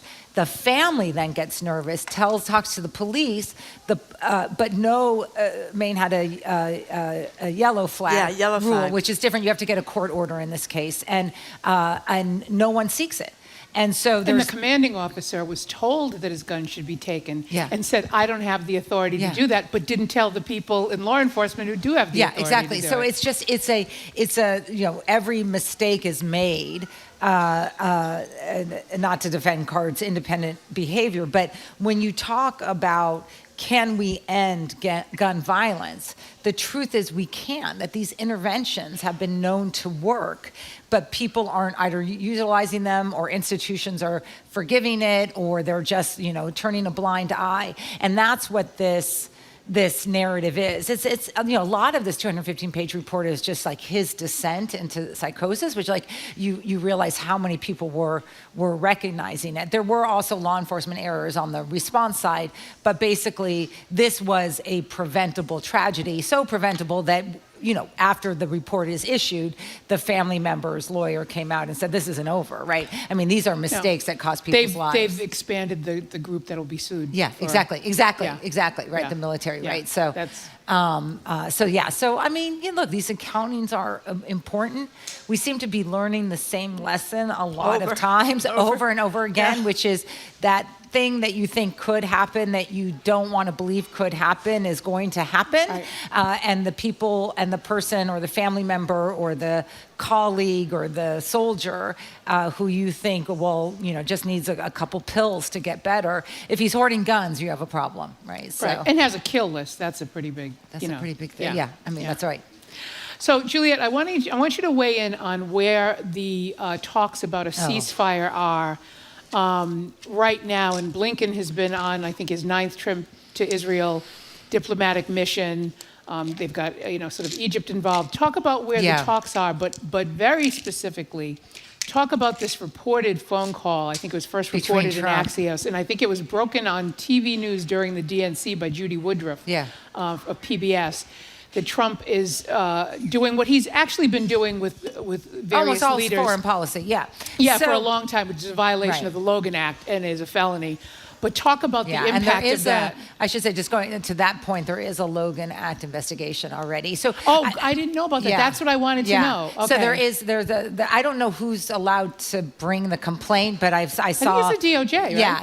So they're looking into it. So people will remember there was suspicions that I think were later confirmed that Ronald Reagan was essentially making it clear that he wanted the hostages released once he became president. Right. And there's, there's lots of rumors about this, but I think it's accurate at this stage and sort of undermining the end of the Carter administration's attempts to bring the Iranian hostages back. So fast forward, Trump has not exited the global stage, but his focus has been mostly on monetary issues. So things like Saudi Arabia, UAE, what Jared Kushner is getting from the Gulf states. I mean, all of those are just, ways in which people are currying favor with Trump. Jared Kushner is not some genius worthy of $2 billion investment. His ties to his father-in-law are what they're buying. But this seems more direct. So Netanyahu and Trump spoke. The content of it, no one knows. Not at all clear why they're speaking. Trump has never shown any decorum towards Biden's attempts to run a country without this thing and this person in the background. And then Judy Woodruff says, and everyone sort of just hears her say it, that, that there is reporting, or at least somehow one of her sources, he's trying to get Netanyahu to delay a ceasefire. Until after the election. He doesn't care who dies, just till after the election. And, but what's interesting, so there's two other dynamics going on here. So if you ask me where it is right now, the question is like, I missed the new headline. Everything is, we're 2 minutes away from a deal, and then Netanyahu says something, or they find 6 hostages. So lots of the main parties are committed to the deal. Netanyahu. So what's interesting, I think, to me, is two things. One is the Biden administration continues to put. Let me be careful here. There's a contradiction in the narrative. Here, the Biden administration continues to put the blame on Hamas for not getting a deal. If you read the Israeli press, they view it as Netanyahu's problem. I mean, it's Netanyahu's fault, including the hostages' families, that he has not done enough. Now, of course, they're emotionally invested and they want to blame someone who they view as having authority. But there's these two different narratives about who's to blame. Netanyahu's also clearly to blame, especially if he's holding off on a deal because he wants to curry favor with a potential future president of the United States. Do I think Biden gets the deal before he goes? My answer is yes. I actually do think he gets a deal before he goes, before he leaves. But by the way, we had one of the hostage families on a couple of weeks ago, and they blamed Netanyahu. Of course, and in fact, one of the gentlemen stood up and protested when Netanyahu was speaking to Congress. Yeah, and he refused to ride the airplane with Netanyahu, even though Netanyahu wanted him to ride the airplane with him. Yeah, so. No, it is an interesting dynamic that the Biden administration, for reasons that make sense in some ways, does not want to throw Israel under the, let me put it differently, Netanyahu under the bus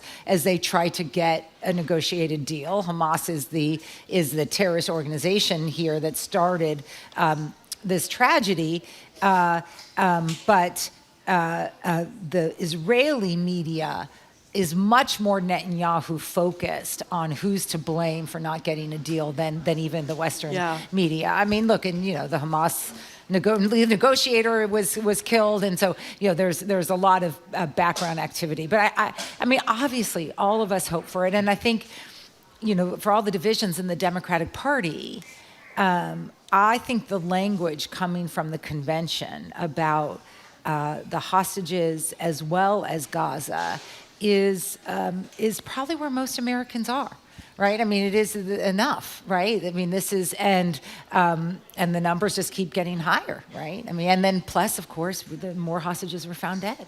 And it's a tragedy that has a solution, but getting the parties there is just taking a long time. I do think it's somewhat coincidental, or maybe not coincidental, that Blinken comes out and says Netanyahu's on board. Then we hear about the phone call, and all of a sudden there are like sort of changes. Yeah. Yes, I agree, but I want this, and then Hamas says no. You're adding stuff to it. Yeah. But the bottom line is that I will say this, on a Logan Act infraction. Yeah. It is far, far outside of SCOTUS's cocoon of immunity that they have wrapped around him. The Logan Act thing, if proven, would be cut and dried. It would not be an official act. He's not president. It wouldn't apply. So DOJ, in my view, get on it. Yeah. Yeah, no, it is. And look, this would be the third and fifth felony. Yeah. Right. And we lost it. I mean, and I think the second gentleman, Doug Emhoff, talked really eloquently about anti-Semitism last night, and I think really did want the audience. The party is not anti-Semitic, but people who ascribe, say, to the Democratic Party, who are insensitive to anti-Semitism on the left. I thought he really brought that home. I'm of the school that if you're worried about anti-Semitism, you better not have Trump back in. But I think it's also important to shed it and to shame it also on the left. And I thought Doug did. Am I allowed to call him Doug? I feel like we're all allowed to call him Doug. That's right. Did that right. Lil John, Doug. We're all first name. Oh, there he is. He's there behind you. The best. It was so fun. Juliet, thank you very much. Thank you very, very much, Juliet. Happy it's always good to see you. Thank you. Bye. We've been speaking with Juliet Kayyem. She's the former Assistant Secretary for Homeland Security under President Barack Obama and the faculty chair of the Homeland Security Program at Harvard's Kennedy School of Government. Her latest book is The Devil Never Sleeps, Learning to Live in an Age of Disasters. After a quick break, Congress... Democrats used to consider guns a third rail of political campaigns. I think the assumption was any conversation around some common sense measures might be the death knell if you were running for elective office. Not anymore. Democrats at the DNC in Chicago this week say gun control is now a winning issue. I'm Ari Shapiro. That story on All Things Considered from NPR News. Today at 4, here on GBH News 89.7. Our programs are made possible thanks to you. And the American Repertory Theater, presenting Romeo and Juliet, a bold new staging of Shakespeare's iconic love story, directed by Tony Award winner Diane Paulus, opens August 31st. Tickets and more at amrep.org. And Furniture Consignment Gallery, committed to the circular economy for over 30 years. Current inventory is available to view in their showrooms in Burlington, Natick, Hanover, and Plymouth. More at furnitureconsignment.com.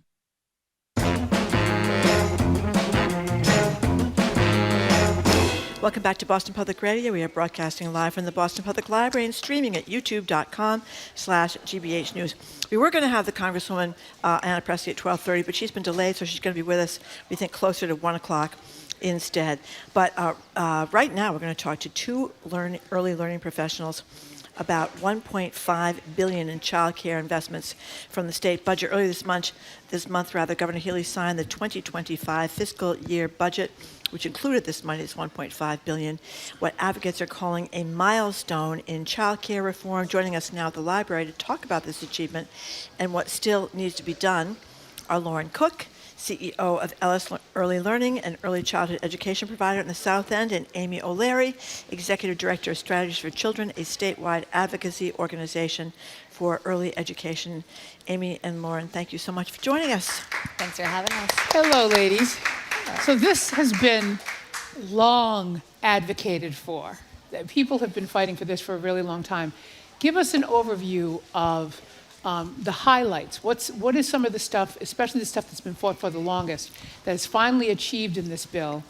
And I don't mean to start off on a down note, but I note that, the three magic words are next to all of this new funding, subject to appropriation. I know from my years in government exactly what that means, but subject to appropriation, what can we look forward to?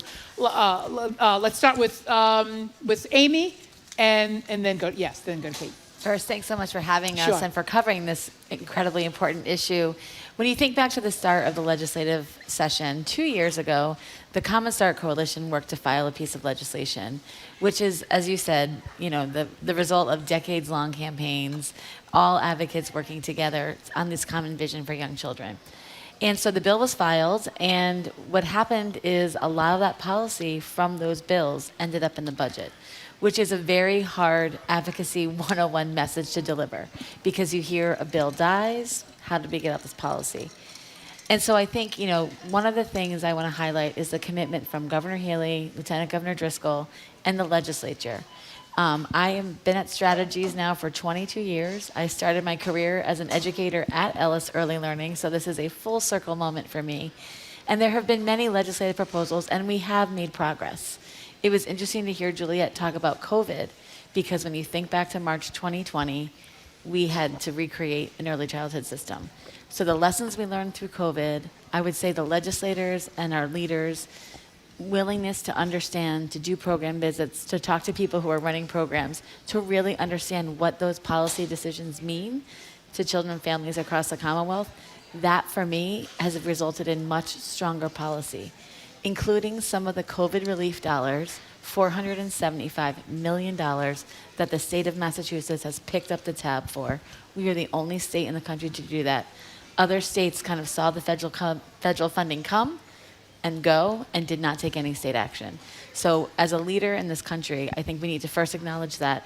And to your point, we know that subject to appropriation is a part of the game, but to have the infrastructure and the architecture of all the critical pieces, like family affordability, like thinking about sustainable support for programs, and thinking about what's best for young children, so many of the pieces were accomplished. So Lauren, the big gripe about childcare is not enough of it. The providers and the people who work at childcare get poverty wages, and families cannot afford it even if they're making six-figure salaries. So tell us how this might, subject to appropriation, change the dynamic there. Sure. So the $475 million is funding the Commonwealth Cares for Children grants, the C3 grants, which started off as pandemic funding, as Amy said, and is now in statute as permanent funding going forward, subject to appropriation. What this means for me as a provider is that I can count on that money this year and hopefully going forward, so that I can raise teacher salaries, so we can stabilize tuitions for families, so that we can improve operations at Ellis. When you're running a nonprofit childcare center, everything is difficult, like finding the funds to do anything. The leaky roof. The leaky roof. I might be a little nervous. That was kind of cool. Thank you. Yeah. The leaky roof, etc. Cleaning the gutters. We were just talking about that. Like maximize that for 3 schools, tall buildings, really expensive. So it just helps us be able to cover our needs more. Well, I mean, as one of these stories points out, a lot of people are paying 50% of their income for infant care. When Elizabeth Warren ran for president, I thought this would get her in right away. She proposed you wouldn't have to pay any more than 7% of your income for child care. Obviously, she didn't win the presidency, and that hasn't happened. And even though we've made a lot of progress on maternity leaves, paternity leaves, a lot of better policies for mothers, we've done virtually nothing on child care since my kids, who are in their 30s now, were born 30 years ago. So give us dollars and cents, Amy. I mean, that's the other challenge. We have this huge $1.5 billion number, but when you talk to Lauren, talk to a family child care provider, you can wonder, where is that money going? We don't talk about K-12 funding in the same way. No, we right? don't. We have a funding formula. It's based on people know what they're getting. Early ed, we have all these different line items. Programs are trying to track it. So just the infrastructure and the economics of it, we know that the economics don't work. That for infants, it's most expensive. Parents are at their probably their less earning potential when they have young children, and then they're thinking about college. They're not thinking about this. So I think when you think about the dollars and cents, the original proposal did bring up that 7%. Yeah. Even as an idea to think about what are we doing here? And should this not be a public good the same way we think about funding other parts of education? The same way other countries do. That's right. We're the only one that is so stingy. That's right. Allegedly loving families and children. Ha, ha, ha. But I think often parents of young children don't find themselves up at the State House advocating for their needs. It seems like a very personal challenge. It's also a very personal decision about where you're going to put your young child. I think with paid family leave, we're very interested to see what does that look like. Do parents really want to be home with their young children? How do we make that more possible? And then what are the kind of thinking about when a child's born till 5, what are all the places that we need to think about the infrastructure while we're respecting parent choice? So you mentioned that doing it in the context of the budget is sort of particular. Like if it's a standalone bill, you know who your guardians are, who's shepherding this for you. Like who's your godfather or godmother on it, and to go to the executive branch. But when you're talking about something that's in the budget, everybody's competing. Right. For, and the process we have, House, then Senate, then Conference Committee. Right. So, Lauren, how do you know who to go to that's going to get you closest to the finish line? Like that whole process of it, to me, strikes me as one of the biggest challenges because it's so much easier to advocate to a set of legislators or one or two legislators that just love your bill and just love the bill and want to help you. Yeah, I would say we're extremely fortunate in Massachusetts. I feel this sector is supported by our governor and by the legislature as a whole. The Senate are champions, the House is champions. So you don't have to look for individuals to do it. I really do feel like there's holistic support. The primary issue is it requires so much money. So this is definitely a budget to celebrate, and there's huge investments for our sector, but we need to think of it as the exciting launch to a trajectory we need to follow. It is not a grand finale. We have to continue to push, because it is so expensive. If we're ever going to get to that 7%, we just need so much more money flooded into the system. So will you do it every year, because it is subject to appropriation? Will you have to do this every single year? Right. Well, just to get to the numbers again, this story by Lauren Birchfield Kennedy, who's been a big advocate for child issues, daycare issues for quite some time, says that they want to make the hourly wage for workers at daycare centers is still below, child care is still below 23%, so there's an opportunity $23 an hour, so that's going to go up, we think, right? Yeah. And also, if you are a person who's earning $124,000 family of 4 in Massachusetts, you will qualify for getting help here, and the legislation will eventually raise income eligibility up to 125% of the SMI, whatever the heck that is. But so that means you can median be making income. what? That's, okay, yeah. thank you. That's so right. that means you could be making like what, 135, 140,000, and right. still get the help. So that's a big deal. It's great. It opens the door wider for more families to be included. The challenge is that even today, before this budget was approved, we still had families at 50% of SMI that weren't being served through the subsidy system. So there's just a lot of need, and we need a lot more dollars to cover all of the need. Okay, and there's another big screw up here, not to be a Debbie Downer, but there's a big screw up apparently with all these subsidized slots, according to the Berkshire Eagle.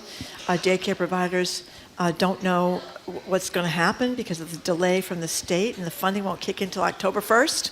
So, and Marjorie, I have to say, one of the things that we talked a lot about is the language that we use. So we're not saying daycare. We don't take child care. We take care of the child. Great, thank you for that. Okay. And I think part of the challenge is you're running. Although we could use some night care, looking into that too. 24-hour care, that's right. Yeah, down the road. And so when you think about like taking all these state dollars at the state level and then getting them out to programs, so there was a shift. Part of it is the subject to approach the process. Every year it happens, the budget passes, the Department of Early Education Care now has to get that money out. So there's a delay in some of the formulas about knowing really what's going to happen. The other piece to think about is this is all from the federal government. Most of our early education and care funding comes from the federal government. The rules are from the federal government. States have some flexibility, like taking a 50% state median income all the way up to 125. So I think that's where we talk about the architecture and those decisions. Now we do need the dollars to match kind of the promise that we've made. And I think that we look at the regional differences. One of the regional differences that was addressed this year was the rates that the state was paying providers across the state were very disparate, especially in Western Mass. So they corrected some of that and changed the rates so that programs would be more willing to be part of the subsidy system. Would you want to say, Lauren? No, I just about the contract. So what you were referring to in that article is for the first time in 15 years, providers who serve children with subsidies were able to submit a proposal for the government, the Department of Early Education and Care, to provide us different types of seats. So income eligible, homeless children, children of parenting mothers, et cetera. And it's very exciting. And they were delayed by a month, but I have to say I have a lot of appreciation for the Department of Early Education and Care and their leadership, Commissioner Kershaw. The proposals were a bear. Like for us to get through, it took so much time and there was so much information. So I can only imagine what it's like going through everyone's proposals like at the department. So I believe that that's what took the additional month. But they did make it so that there was like bridge funding through October 1st. Okay. Yeah. So I'm a parent. Where's the rubber meeting the road for me? What do I need to know? How do I get in on this? How do I get some help and some services? What should I be looking at right now? So first you want to think about the programs in your community. So this is a local, a state, a federal. We need all these people working together. If you're a parent, we know that word of mouth is one of the most powerful ways that parents hear. There are also resource and referral agencies across the state that can say, like, I'm a parent, I need night care, I need part-time care, that can help navigate the process. But really, it's developing those relationships at the local level with programs. I don't know if you want to talk about your experience. Yeah, so we have a huge wait list. Over 1,300 families are trying to get into Ellis, which speaks to the lack of care and also the uniqueness of Ellis. But I would say that in Boston, we're really lucky because our mayor is such a champion of this. She spearheaded an initiative to create Great Starts Boston. Yes, I think yes. It was her dream from her candidacy to create like a one-stop shop for families to be able to research programs that are out there, including programs for infants as well as UPK programs. Perfect. Yeah, so here we're very lucky, and I do agree. Also, I have a almost 4-year-old and an almost 8-year-old, so I've been in this personally recently. You learn all of your best information from fellow parents. So it's really about creating relationships and talking. And the pandemic didn't help that. It didn't help community building. So I think we really, as a community, need to work on developing relationships and just sharing. You know, are you involved? We have a story about the literary reform bill. I don't know if that's in your bailiwick. I was so upset when I learned here we're supposed to have the best schools literacy in the country, and we found out that more than half of third graders are not proficient readers because they're teaching reading the wrong way. Yet we couldn't get this bill through the legislature. I'm not a big fan of the Massachusetts Teachers Association, which is opposing this. I don't get it. But some school administrators are too. They don't like the top-down thing. Right. But if half the kids can't read, we have a problem. Right. So what's your involvement in that? That's been consistent. So in 2010, we commissioned a report on early literacy written by Noni Lasso. We then filed a piece of legislation, which passed in 2012, and it was around an act relative to third grade reading proficiency. And part of it was sending the message of we are number one, and if 50% of our third graders can't read, that's not a great statistic. And the Boston Globe has been doing a lot of reporting on this, and we've been working with reporters there, because part of the challenge is it's hard to legislate how you teach children to read. And I think what the bill did was really look at the practices that we have now. We believe you have to start at birth. Early literacy starts at birth. We can't wait until third grade and say, oops, there's a problem. We can't wait till kindergarten. The governor is also focused on this. She's thinking about starting in pre-K, and I think part of that is a lot of the early literacy is parents and community. It's not necessarily the school system. But we believe that if we're going to make any change, and this has been very constant. We have a chart that you can see the achievement gap. You can see it when we started collecting information on MCAS, and now it's pretty much consistent. And those are different years of third graders. So I think part of it is there's no quick fix for this. I mean, how you learn and how you teach people to read is critical. early exposure to language and literacy is incredibly important. And then what do these transitions look like? It doesn't look the same for a baby than for a third grader. Right, but from everything I've read about this, the problem is we've been teaching it the wrong way. We've gotten away from the phonics. We've gotten to this whole base word thing, and I know this from people with little kids. I'm thinking, what? That's a weird thing. So, and you have to get extra training to teach the evidence base, which does work, and we're seem to be not willing to do this. I don't get it. Yeah, it's frustrating. I think also there's a lot that needs to happen before you even get to kindergarten and start those evidence-based methods, which is not just about literacy, which at Ellis we focus on. We have 2 early literacy partnerships, one with Raising a Reader and one with Jump Start, so we start very early. But it's also about social emotional health, because if children aren't prepared to learn, it won't matter what curriculum you have. Like if they don't know how to regulate their emotions and to form a line and share with their friend, or much worse, when these are children who have experienced much trauma, the curriculum won't matter. So there's so much more work in addition to literacy that needs to be done to set children up for success. Okay. Well, thank you very much. Congratulations. I mean, for all of the hard work you put into this, congratulations on a pretty successful outcome. In the budget, no less. In the budget. Subject to appropriation. Subject to appropriation. But I think we have to move from scarcity to abundance. Absolutely. And this is part of that story. Yeah. Wonderful. Thank you. Thank you. Thank you for having us. Thank Lauren you. Cook is the CEO of Ellis Early Learning, an early education, childhood education provider in the South End, and Amy O'Leary is the Executive Director of Strategies for Children, a statewide advocacy organization for early education. Coming up, we're talking with the Bay State Banner's Ron Mitchell on the latest out of Chicago in the DNC. We're going to get all of his impressions on that, and a need for fresh ideas to tackle widening achievement gaps in K-12 schools across the state, following up on the guests we just said goodbye to. Ron Mitchell is next. You're listening to Boston Public Radio, 89.7 GBH.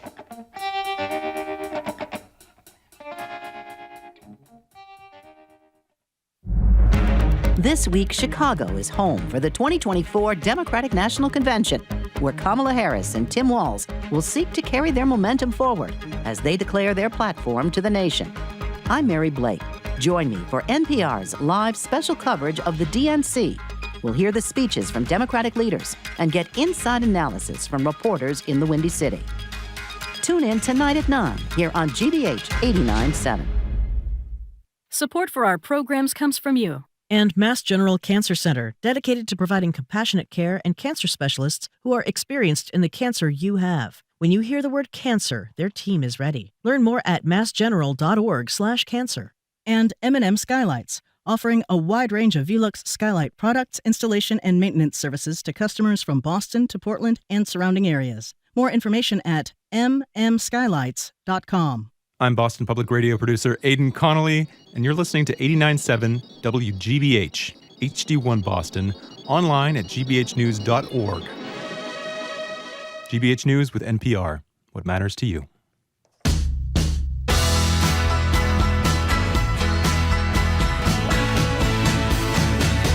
Welcome back to Boston Public Radio. We're broadcasting live from the Boston Public Library. We have Andrew Cabral is in for Jim Browdy. We are also at youtube.com/GBH News.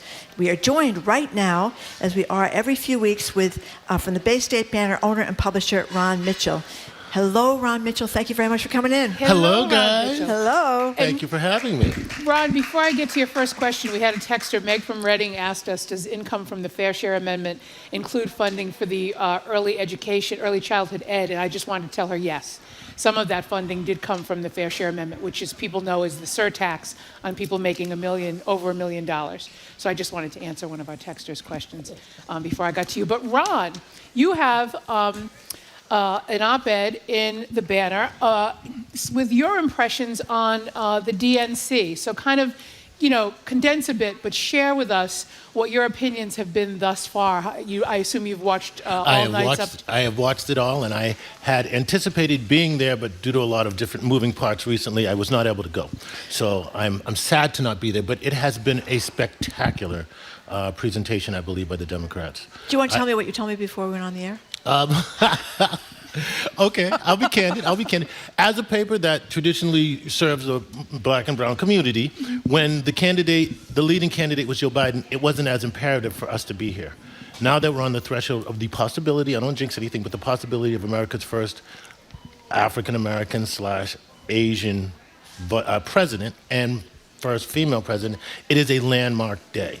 So we changed our desire to be there based on when she became the candidate, but that put us so far behind in getting credentials and all that. Well, not to be unkind, but a lot of people were not all that excited about Joe Biden, which is one of the sad I think things. that's a shame because he did such a good job. He did a good job. He did a good job. And I think that's one of the things that comes out of this, the convention so clearly, is that for so long, Joe Biden had been taking so many hits from the Republicans that people forgot all the good things he did. Yeah. Right. And so many of the speakers, especially last night and even before, really talked about his record, him and Kamala's record, and how they took us out post-pandemic. People don't realize, it's easy for us to forget how tough it was coming out of the pandemic. And, we had a president that said drink bleach and all this other crazy mess, and it took years for our social structure to recalibrate. And that didn't happen on its own. That happened because Kamala Harris and Joe Biden as president and vice president and a whole lot of lawmakers and a whole lot of smart people worked hard to come up with solutions to help put us back on track the way that the country is. And I think it speaks, the difference in the Democratic Convention and the Republican Convention speaks to the spirit of who runs these parties. One party is a party of hope, looking for solutions for the future, talking about the optimism, identifying problems, talking about what we've lost under the Trump administration, what was lost by the loss of Roe v. Wade, but the other party talks about what's possible. And I think that the contrast is clear, and I think the way they went about it, telling true stories about women who have gone through the tragedy of a miscarriage and suffering under the laws, what I refer to as draconian anti-abortion laws in certain states.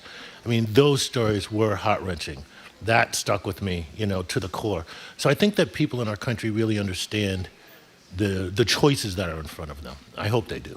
I just want to mention, Michelle Wu had a piece in the paper today. She was talking about these issues around infertility out there at the convention in Chicago, and she mentioned that she had a miscarriage and took two of the drugs that are now, that we're fighting about, mifepristone and the second one that I always mispronounce, so I'm not even going to try, but the two drugs that enable a miscarriage, that deal with miscarriages, and she might not have had that opportunity were some of these GOP lawmakers to get their way. And anybody who's looked at the 2025 road book, the Trump Project 2025 road book, knows that all of the Republican folks are saying, oh, we're not really going to do it nationwide, and trying to walk away from their great heralding of rolling back Roe v. Wade. So let's not be confused as to, take them at their word. They're proud of what they did. They think it's the right choice, and that's not the right choice for our country. And I think that the Democrats have rolled that out. I also think the other thing about the convention that was so telling was that I think we've gotten sticker shock from the Trump trauma, as I refer to it. So many crazy things happen so much time, you don't realize how out of the norm it is. And then to have Michelle Obama come in and talk about how our country is better than this, how we, as all people, have to strive for a we situation instead of a me situation. And then, as President Obama said, and then I'm the only person dumb enough to come and speak after my wife. That was a great line. But he had some great moments as well. Yeah. Not as good as Michelle, but great lines as well. I applaud his courage. He's always never had a lack of courage. But anyway, he just talked about the pettiness of people and how, we have to take action. This is not won. This is not over. This is a great beginning, but we have to be willing to talk to our neighbors, talk to our friends, talk to folks you don't even know, canvass your neighborhood. If you are concerned, as many of us are, about the future of our country, get involved in your political process. Do something. Be active. Yeah. Don't just sit on the sidelines and say, oh, this is great, we're all feeling wonderful. Utilize that energy and turn it into action. We need, the Democratic Party needs that activity to happen for it to be successful. The new polls might be trending in the right way, but we are far from out of the woods. Yeah. And I think that's an important message as well that came out of the convention. So what is your impression of what Walz is bringing to the ticket? If you watched him, in Milwaukee with, or any of the times they've been together, because they've been out on the campaign trail, I mean, talk about a guy who is ready to jump into something with both feet. I love the guy. Fearlessly. I mean, it's really I don't know hard. him, and I feel like he feels like my high school coach. He's somebody I knew. I actually did editorial the week before when she selected him. They kind of blend together. But I did one about talking about how great a choice he was. Yeah. He reminds me of my high school coach. The guy that leaned over to me and said, hey, get your crap together, buddy. You can do better. He just reminds me of that, the old guy who was always in your corner, saw more of what you could do than you did at the time. Football coach, National Guard, understand service, and didn't necessarily come into the office, on the liberal side, was more of a centrist when he first came in. But he used to get A ratings from the NRA. Right, which is okay. Yeah. Listen, we need everybody in this tent, and I think that somebody who can talk to both sides is really important. And the fact that the solutions he provided for his state helped real people. You can't get away from that. And that's the message. Listen, I don't care where you come from or where you're going. We need support for education. We need support. We don't want kids going to school hungry in a country that has such wealth. There were just so many basic things that he provided to his state immediately upon entering and that he fought for that tells you the kind of character he is. And again, he's just this guy, the dad energy, sitting in the car telling his daughter and telling everybody on X or whatever it is how to, fix a faulty part from Ford, and calling Ford out too, but a union guy that, listen, we can fix this. Is Minnesota nice? Like the first time I ever heard that term or became familiar with it was my parents loved Hubert Humphrey. Oh gosh, yeah. Who was from Minnesota because he just seemed like a decent man. And then Paul Wellstone. Paul Wellstone, that's right. Al Franken has his own type of Minnesota nice. He's a comedian who's Minnesota nice. But Minnesota nice is an actual thing.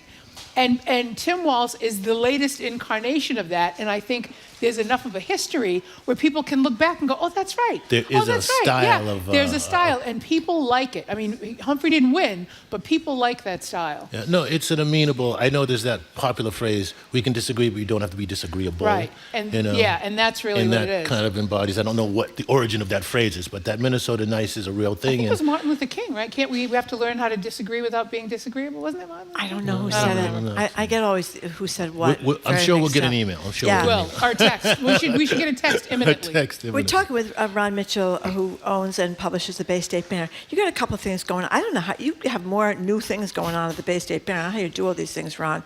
But tell us about this weekly half-hour streaming newscast. Yeah, so we're working to start our half-hour streaming newscast, a weekly news and review.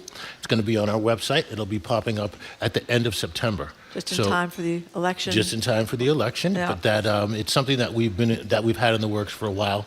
We're also getting ready to have a presence in the Nubian Square area as well. So, we're hoping to have a streaming studio in our new space, and we're also working to look at some other locations that might look very familiar to everybody. I don't want to announce anything yet, but we're definitely looking to partner with various different folks in the community who have great locations for streaming and to bring audiences to that location to help talk about the week in review in the news. Yeah, so what kind of things is it going to have? It will be a rehash of our paper, but it'll be a little bit more in-depth look at certain stories. There are reoccurring issues, the White Stadium challenges in that particular development. There's all sorts of, reoccurring support now for different healthcare initiatives. We've got the hospital issues going on where the Carney didn't get a buyout deal as well as Neshoba, but other ones did. So we'll just kind of review what's in the paper and keep, and talk about more in depth and present. The goal is actually to help take the stuff that's on the text. As a while back, I had a chance to talk to D.L. Hughley, and he made a joke. He said, "Ron, they don't do this anymore. They don't open the paper anymore. They don't read." So we're really working to put our news in as many other mediums and formats to get it to as many people. So streaming will work well on the website as well as the app and the phone. And all One of our texters says, "Oh yeah, we're just getting it from our staff too. That Ruth Bader Ginsburg was the you can disagree without being disagreeable. That's why she used to hang around with Scalia. She was so far." A much more of a liberal, obviously. He was much more conservative. They went to the opera together. I don't know how she pulled that off. That Me either. That was guidance. That was Biden's magic touch. That was his superpower. Yeah. And again, he came up with a solution for the border crossing, working with the most conservative elements in the Senate, and. We know who Trump shot it down because he didn't want the issue to be something he couldn't run on. People need to take a clear look at the options when there are solutions. And the most recent thing I heard today, about, the phone call to Netanyahu. Yeah, we were just saying talking about that don't with give the Juliette hostages Kayyem. back. Yeah, he knows how to violate the spirit of the Logan Act domestically, and he knows how to literally violate the Logan Act, internationally. But to be able to, I understand why the law is there, but to talk about the human cost, there are people on both sides of this issue suffering tremendously. And to be so self-centered that you say, don't solve this problem, don't bring the hostages home, don't do this because it could hurt my candidacy, is insane. Right. It's just insanity. And for this to be something that people consider normal or an activity that's justified in any way is just beyond the pale. Well, part of how you kind of figure out what's normal and what's not is by you make the determination, but then you have to hold that person accountable so that the rest of the world sees that you perceive their behavior as wrong and worthy of being held to account. That doesn't happen with him. So he just keeps doing it, and people who support him go, well, if he did it and you didn't do anything about it, it must be fine that he did it. Normalizing the crazy. That's the problem with putting anybody above the law. Ron, the Globe had a piece the other day about it now costs you have to be earning $217,000 a year to afford a home in Boston. Obviously, people are making nowhere near that kind of money. So. What's the Bay State banner? You're a newspaper and obviously going to be streaming service soon, but how do you address that? That is a huge problem. And it's not like you can go 5 miles out of Boston and get a deal either. The suburbs are as much, if not more, than Boston. This is a systemic problem with home ownership and home residency in Boston, and it stems from our history of education. Boston, and this is a little fun fact, more people are educated in the world in higher education in New England than anywhere else in the world, with 2 exceptions, and that's Beijing and Moscow, because all the schools of higher learning in those countries or in those countries are located in the capital city. So if you look at the Western world, southern New Hampshire, Massachusetts, northern Connecticut, northern New York, all those, if you add all those schools together, and that is a tremendous amount of folks, and a majority of folks who are educated, higher education, in the Western world. So what happens in Boston is you have all these college kids who come in and whose parents, for whatever reason, well, because they want their kids to have a place to live, are willing to pay higher rents. Right. And that creates this vacuum where the rents just go up and up. There is no quick solution. I think that there are some great housing, and there are some great CDFIs and community development corporations and the mayor and different state organizations that are working on creating more housing, more affordable housing. It is affordable housing has always been an active debate in our state legislature, and in our cities and towns. There was some of the NIMBY going on earlier on, but I think that we've gotten past the not in my backyard stuff. But I don't think there's an easy fix. And again, it's kind of, you say, well, we want to bring the cost down, which is great, but what causes it? Well, what causes it is the influx of students. And that's not something that's going to change. So to design a fix for it is a complicated thing, and I'd hate to toss off half-baked solutions when it's a real, it's a... Well, I'm sure the mayor will take another whack at rent control when that comes up again, when the opportunity presents itself. Hey, Ron, thank you so much for greeting. Wonderful to see you. And good luck with the new streaming newscast. Yeah. BayStateBanner.com. Jim's not here, but he always reminds me. BayStateBanner.com. And we have lots of different streaming on our website, including the virtual art gallery and other updates and news. And then we're going to have our weekly Banner News and Review starting in late September. So thank you guys so much. You're very welcome. Very good. You're a great salesman, Ron, for your newspaper. Okay. Well, we'll see what the advertising revenue says. Okay. Thank you very, very much. We've been speaking with the Bay State Banner's owner and publisher, Ron Mitchell. After a quick break, Ayanna Pressley joins us next. She's going to talk with us live from the DNC. Last night we all saw her on TV with the Massachusetts delegation when chair of the Massachusetts Democratic Party, Steve Kerrigan, said this with the Dropkick Murphys blasting on the loudspeakers. The people of Massachusetts know something about making history. The first Thanksgiving in Plymouth, the first public school, the first public library where we don't ban books. Health care for all, and the first shots fired in our revolution. And we are proud, as the Commonwealth of Massachusetts, to make history once again. Mr. Secretary, Massachusetts counts 116 votes, all of our votes, for Kamala D. Harris for the office of President of the United States. Congresswoman, thank you so much for joining us. I love the whole wind-up of the dancing that everybody was doing while the roll call was called. Thank you for joining us, Congresswoman. Great to be with you. Bear with me. We've been so enthusiastic. I'm a little hoarse here. Oh, that's okay. That's perfectly understandable. So I'm so glad you had a chance to join us, Congresswoman. So tell us a little bit about what your impressions have been about the DNC thus far, and particularly last night, which I have to tell you, I thought was on fire. Yeah, you could just say it's been surreal, but I think it deprives us of the reality, which is that we're on the precipice of making history, and it is real, and it is attainable. Not surreal. It's real, and it is palpable, and it is beautifully overwhelming.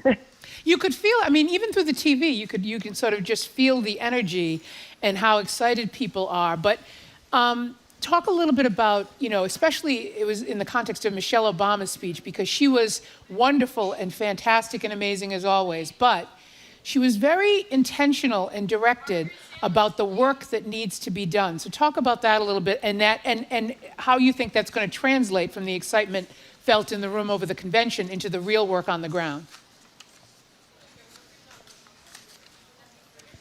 She's a masterclass in humanity as a communicator. I was thinking of all the strength she was summoning in that moment while still grieving her mom. There is certainly no enthusiasm gap. People are motivated. They are deeply compelled in this moment to do the urgent work necessary. And we need the stamina. And I love that she said, don't wait for someone to invite you to do the work. Yeah. Get to it, because the stakes are too high. Look, prior to 2025, this institutionalized Trumpism, this prior to 2025 is not a wish list.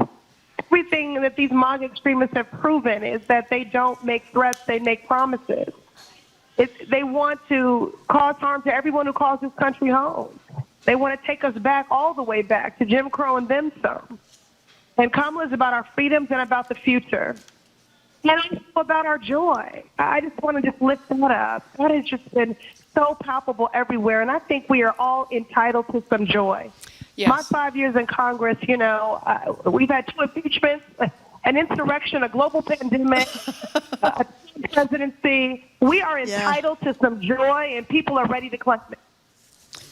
Well, Congresswoman, Jim Browdy's not here today, but he has been advocating, as you may know, for 5 years now, ever since the Obamas left, that the person that should really be running for president is Michelle Obama, who has made clear over and over again that she doesn't like politics, has no intention of running. But just in case people didn't hear us earlier today or didn't hear her last night, I want to play a little clip of her speech. This is Michelle tells him when she's talking about Donald Trump and his rule of the road and what she thinks of it. Here it is. For years, Donald Trump did everything in his power to try to make people fear us.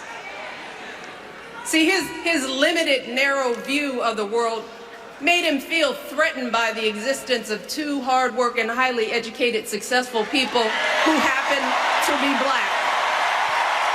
I want to know, who's going to tell him that the job he's currently seeking might just be one of those black jobs? As I said earlier, that was a reaction to the fact that Trump said that Black America should be worried because the black jobs are going to be taken by people coming across the border. But this was unusual for her. She was going right at Trump in a way that I think made a lot of people very happy. What'd you think? Yeah, I've been asked this question a lot. I'm sorry, there's a little bit of echo on the line. Oh, I'm so sorry. If you're hearing a delay on my end, just work with me. Okay. I've been asked this question a lot about, previously she came before us and said, when they go low, we go high. Does that still apply? Yep. And I said, well, we're always going high because we dream big and we're not just hoping and praying and wishing for change in a more just America. We're prepared to do the work for it. That being said, when people do disrespectful things like mispronounce Kamala's name, you think they really don't know how to say it?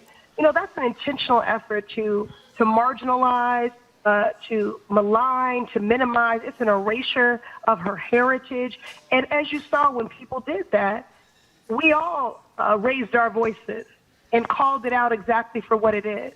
The difference in 2024 versus 2016 is I think we're going to respond, but we're not going to be distracted or derailed because we know we have work to do.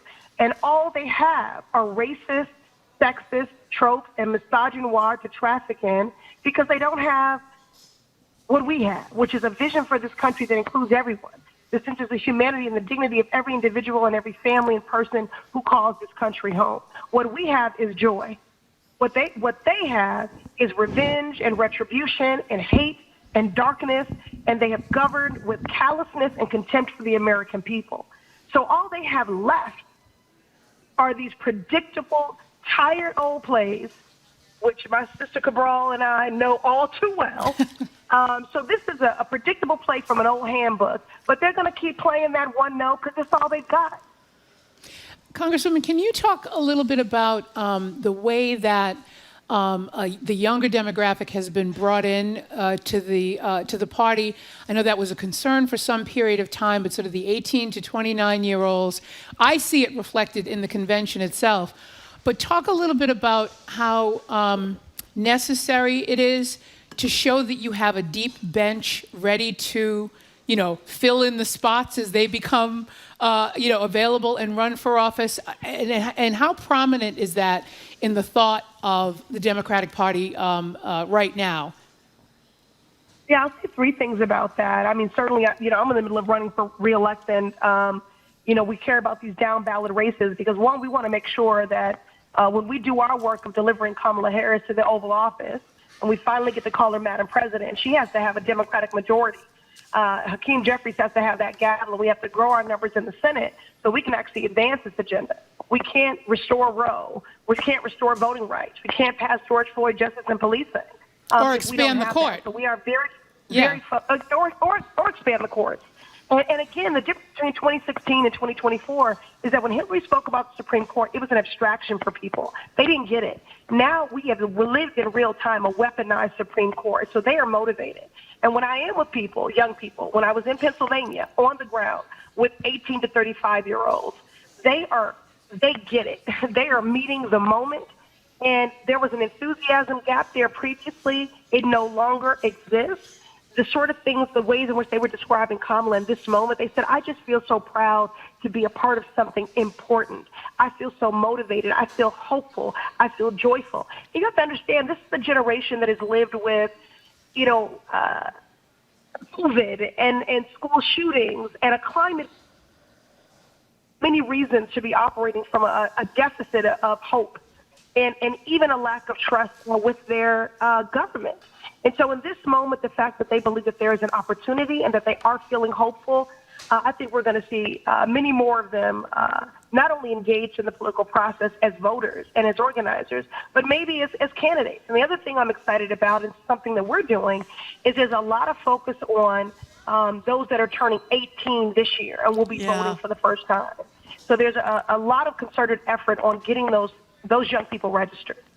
Congresswoman, there were a significant number of people that were uncommitted, voted uncommitted in Minnesota, particularly Michigan.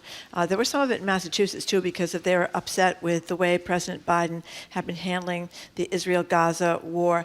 And I mention that because I think, number one, the protests have not been as large as people expected them to be, I think, because it is Kamala Harris and not Biden. But I think that was part of what Michelle Obama may have been referring to when she said we don't need this to be a Goldilocks situation. We have to wait till everything is just right.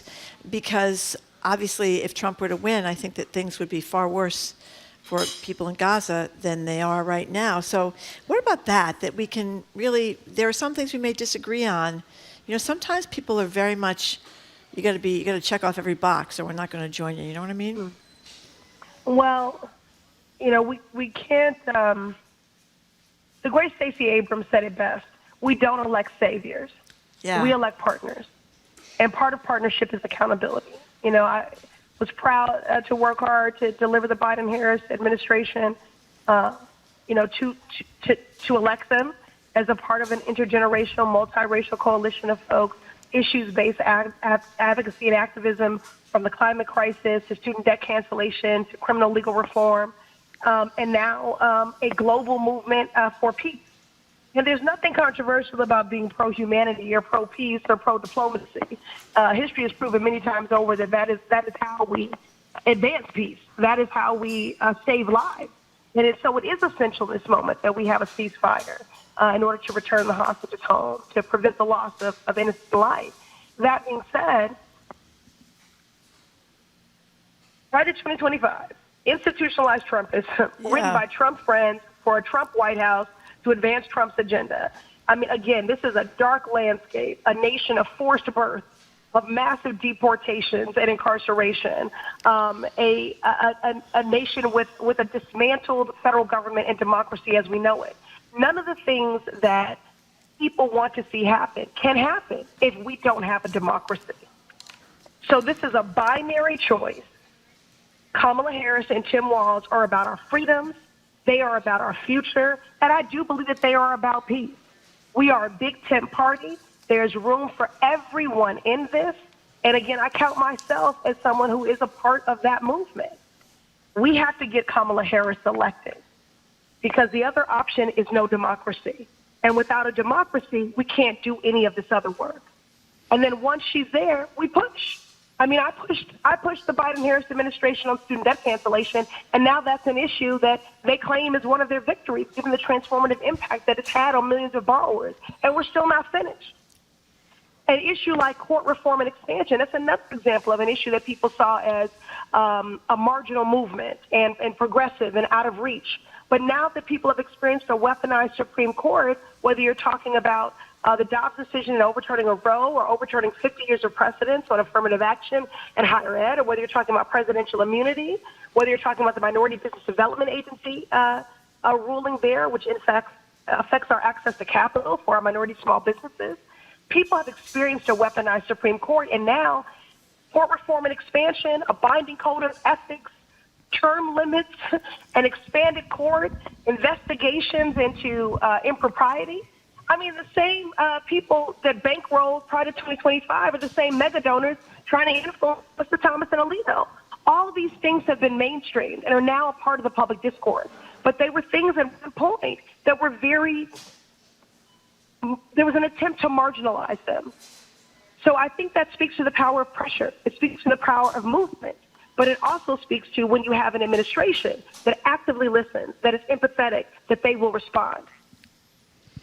Congresswoman, thank you very much. We know how busy you are, how many events there are to go to, and how many things you've got to get done while you're down in Chicago. So we appreciate you joining us today. Thank you both. Yeah, thank you, Congresswoman. Ditto what Andrea said. Very much appreciate your time. Enjoy the rest of the convention. We've been speaking with Congresswoman. Okay. Thanks so much. We've been speaking with Congresswoman Ayanna Pressley, live from the DNC, where she cast her vote for Kamala Harris last night. After a quick break, rogue dolphins are spoiling beach trips in Japan, and one very good girl, one very good English Shepherd, helps researchers learn about canine blindness. Who else could help us with these stories?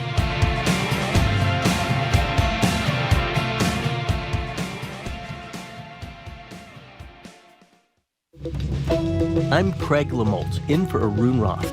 Coming up on GBH's All Things Considered, we'll learn about Somerville's uptick in people dealing with homelessness.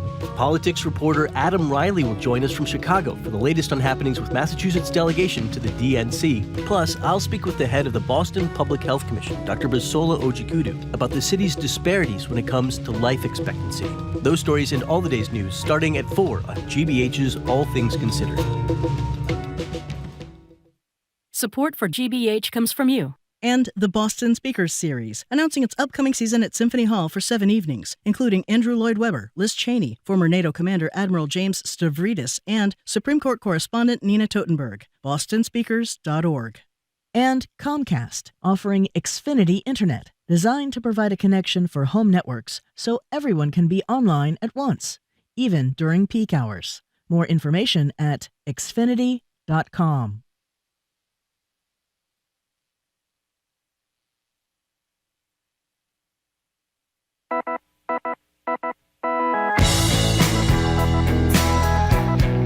Welcome back to Boston Public Radio. We are broadcasting live from the Boston Public Library and streaming at youtube.com/GBH News. And we're joined now on Zoom by the pride of Hancock, New Hampshire, naturalist and author, Sy Montgomery. Her latest book is Secrets of the Octopus. Hello, Sy.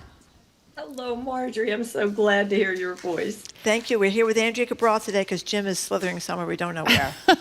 Sy, I'm so excited that I get to talk to you twice. This is like, I talked to you, I think, last week, and I'm getting to talk to you this week. That's right. Did you tell her what an animal lover you are? Well, I think she probably got that impression based on some of my conversations. I totally got it. Yeah, and my questions. I absolutely am. So I love having a conversation with you. We read a lot of kind of, human interest stories about people, happening upon something and they really don't know what it was they have. People go to garage sales and they pick up a quirky piece of pottery or buy a picture and then get it home and find out that it is a masterpiece. Or, take it out at Antiques Roadshow and find out it's worth hundreds of thousands of dollars. Well, it usually doesn't happen with things that are alive, but that's apparently what happened with horses that people thought were something else that turned out to be actually very valuable. Tell us about that. Yeah, this story just floored me. There's two cases of this. One is this Colorado rehabber who combs livestock auctions for mules and horses and donkeys to rescue, because a lot of livestock auctions, they're selling the animals to end up as dog food. And she saw a video of a mule for sale in Kansas, and it was not a mule. It was an endangered Mongolian wild horse called the Przewalski's horse, or in Mongolia, they call it the taki. I have seen these in the wild. They were extinct in the wild. There were only like 14 of them left, and there were a few in zoos. None were in the wild, and they've been bred up from zoos, and they've been returned to Mongolia and other parts and the steppes of Asia. But these are extremely rare, endangered animals. And she knew, like, wow, this thing isn't going to go for dog food. So she rescued it. I shouldn't say. I should tell you what they look like too. Yeah, because they're distinctive. They look, they look like a horse, but they're shorter, they're stockier, and one of the cool things is a lot of them have stripes on their legs like a zebra. Wow. Which may be like an ancestral condition, but neither the horse nor the taki is the ancestor of the other. They diverged thousands and thousands and thousands and thousands of years ago. They're very different. They always have a stripe down the back, like donkeys do. But they even have different numbers of pairs of chromosomes than horses do. It has 33 pairs versus a horse's 32. So this rehabber bought this animal for $1,375. It looked terrible, but then the minute she got the animal home and started taking care of it, its beauty began to emerge.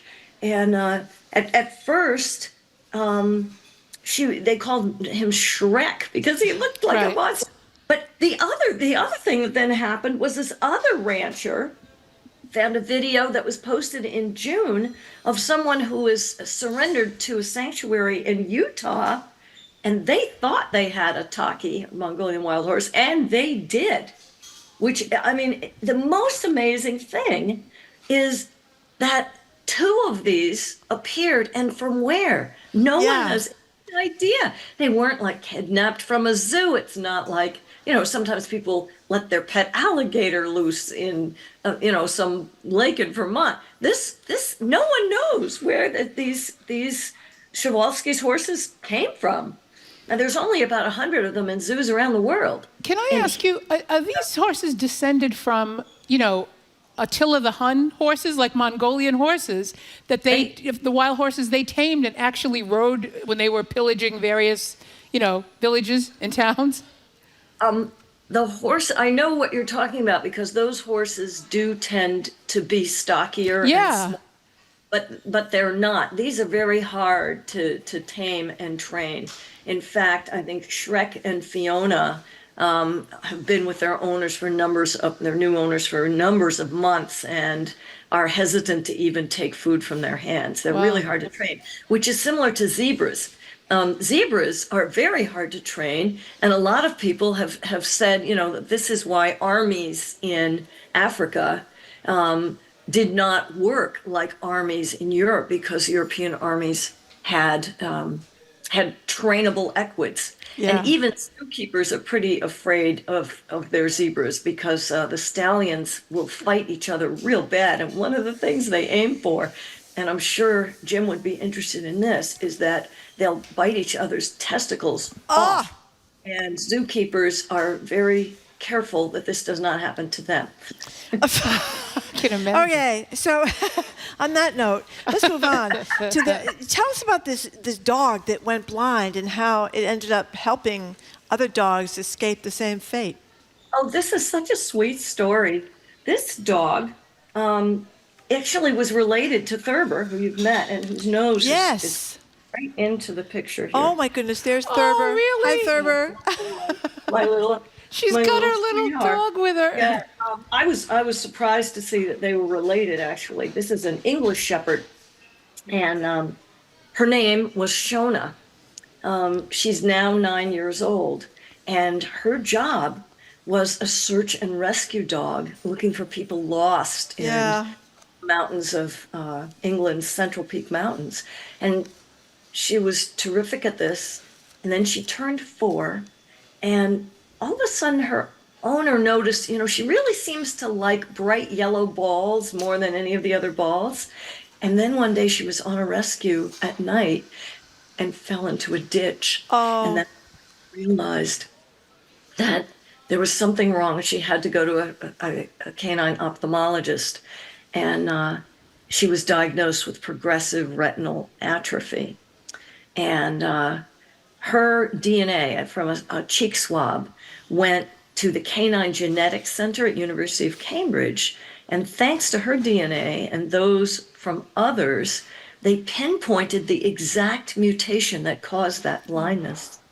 And because it's a recessive trait, you can check your mother dog and your father dog to make sure that they don't have it. If you breed 2 dogs that have this trait, you're going to get blind puppies. So this was a real breakthrough. And now Shona, by the way, still enjoys her life. She has a friend, a dog friend who helps her out. She can smell treats at 40 paces. Wow, okay. She can chase a ball if she can hear it bounce. So she's still having a good life. Oh, my goodness. Find out. Thurber, as you know, he was born with one blind eye. That was yes, a complete you told us. Problem. And it has never bothered him, but we're very careful about his other eye. And we actually go to Boston every 6 months to see our veterinary ophthalmologist, Martin Koster, at MSPCA Angel Memorial Hospital, just to check out his good eye. Sy, can I ask you, when I read this, I thought to myself, I would think that this would be something they do all the time, especially with the way we're breeding dogs. There's a great amount of inbreeding, excessive inbreeding, often to the breed's detriment over time. You're so right. Are they not using DNA and the state of the science to sort of pinpoint those things that become chronic problems in breeds and either forestall them or find a way to breed them out of the breed? They should. And this is one of those cases that now they can, but not every deleterious trait has a genetic test that can uncover it. And here we have one more. But breeders really should go to every effort to make sure that the puppies are healthy for the puppies and for their families, because it's just devastating to find out, and some breeds, as you point out, have chronic problems. Some breeds you can't even exist without the problem, like French bulldogs, who are adorable and great personality, but there has never been a French bulldog who can breathe normally or give birth normally. Oh, I didn't know that. Yeah, they have to deliver by cesarean section. Oh my goodness. Their little snouts are all pushed in because we think it's so cute.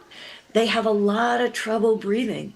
And you'll notice, their tongues are often out, they overheat, make a lot of snoring. No, I mean, I should talk, look at my nose. And I was snoring just the other night. But they didn't have those genetic tests for people back then. I'm sure my parents would have done something about it. They're very popular, though, the bulldogs, aren't they? Yes. Isn't it one of the most popular? Yeah. So, because I've been around friends with bulldogs, and you can hear the bulldogs seem to just struggle to breathe. So I guess, what is the thinking about that? The ethics of it, or animal bulldog lovers, or what do people think? Well, many people feel that you just should not. First of all, there's a lot of folks who believe that dogs should be able to have choices like we do. Yeah. My friend Elizabeth Marshall Thomas, she let her dogs pick their partners, and they clearly cared for each other. And the male, which is called the dog, actually dug a den for the family and brought food back to the puppies, and the mother, of course, nurses the puppies, but after a while they start eating soft foods. Wow. Soft foods. This dog brought in food in his stomach and would give it to the babies. They would lick his face, and he would, like a bird feeds their babies, and the father would feed them. And that's kind of the normal way. So some people would say that we shouldn't be breeding dogs at all. We should let them choose if we're going to let them or have them have babies. And a lot of other people say, well, some breeds have been bred like this for a specific purpose, to guard sheep or to help us hunt or this, that, or the other thing. And so we want to keep those breeds separate. But I think when you find that just creating an animal makes a problem for that breed. Yeah. Right. And bulldogs aren't bred for a working, certainly not for a working purpose. Right. Bulldogs, French bulldogs, are bred because we like the way it looks. We like the way they look. Okay. Exactly. Okay. So they look like people with those smashed-in faces. I mean, yeah. I look at it. I look at dogs' long noses, and I kind of feel like, well, that's the way your face should look, not like a person. Okay, so there's this dolphin. Maybe it's more than one dolphin, but at least one dolphin is rubbing up against human beings. These Japanese beaches, and we think it's a frisky, lonely dolphin going after whatever it can get. Is that what's going on here? He's attacked dolphins. I know, it really sounds like another Godzilla movie. But yeah, this has been a problem for like 3 years running off the coast of central Japan. And it may just be one dolphin. I personally think he watched that documentary, The Cove. And this is why he's biting people. In which case, good for him. Wait a minute. What happened in The Cove? I don't know that. It's awful. It's about the killing of dolphins. Oh God, I don't want to see that. Yeah. Okay. And it was the Taji. I might be pronouncing it wrong, but the Taji dolphin drive hunts in Japan. Oh. And it's still going on, and 415 dolphins were killed just this hunting season. Yeah, it's. Is it for food? Absolutely heinous. For food or for what? For what reason? It's not like there's nothing else to eat but right. dolphin. Yeah. Right. Okay. Yeah. All right. It's just an unnecessary slaughter of a species. If this is just one dolphin, and some people think it might be, it could be that he's biting because people are touching him, and in some cases they know that people have tried to touch him, and most of the bites are on the hands, which is also suggestive that the person was trying to reach out and touch him. But every once in a while you get like an incel dolphin, he's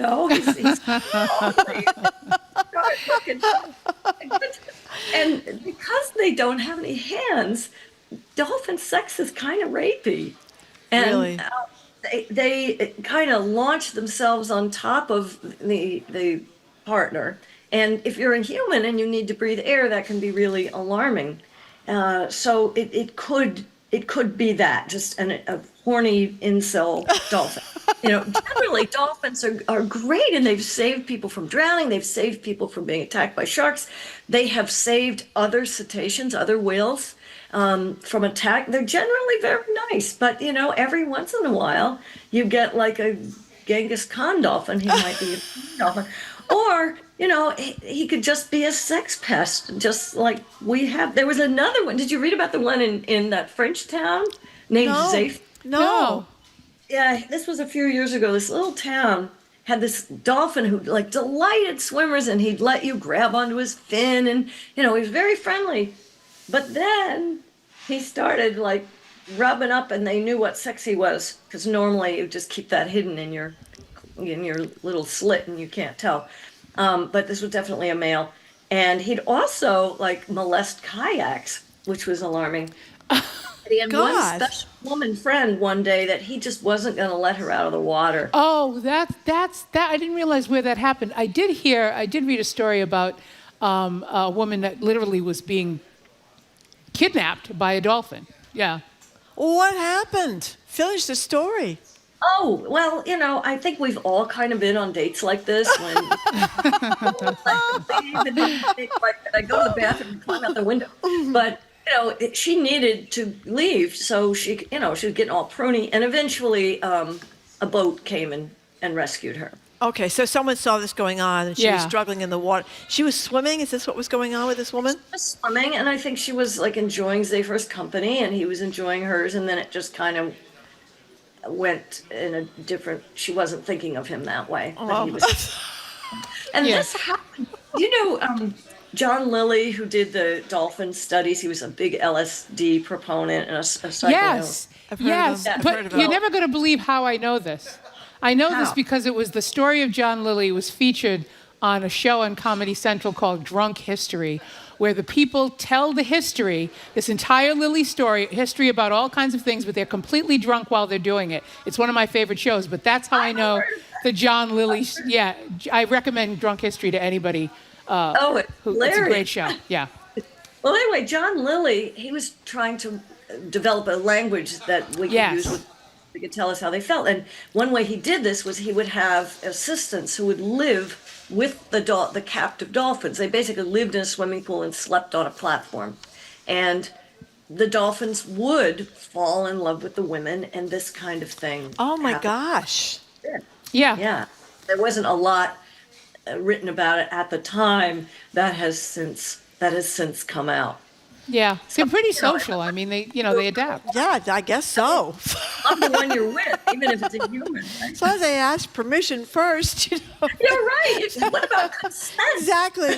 Sy Montgomery, thank you very much. It's always great to talk to you. And nice to see Thurber today. Yes, absolutely. And Sy, one of our texters wants you to know that there's a place called Of Autumn French Bulldogs in Canada that's breeding healthy dogs that can breathe and birth naturally. So, that's good. Yeah. Fantastic.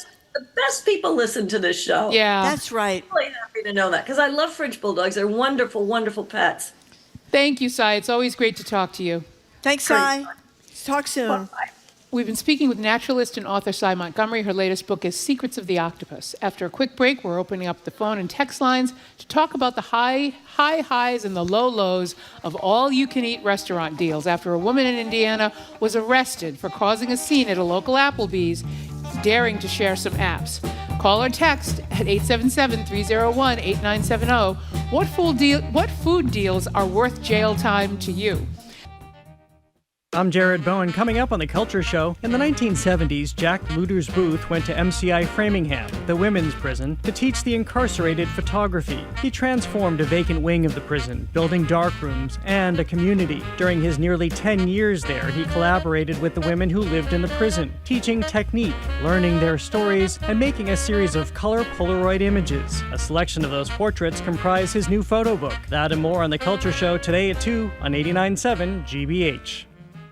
Funding for our programs comes from you. And M&M Skylights, located in Stoneham, installing and servicing a wide range of Velux skylights that can help bring air and more natural light into your home. You can learn more and schedule a skylight consultation at mmskylights.com. And Discovery Museum in Acton, inspiring learning through hands-on science. 2024 recipient of the National Medal for Museum and Library Service. Visitors can explore balls, ramps, and chain reactions through September 26th. DiscoveryActon.org.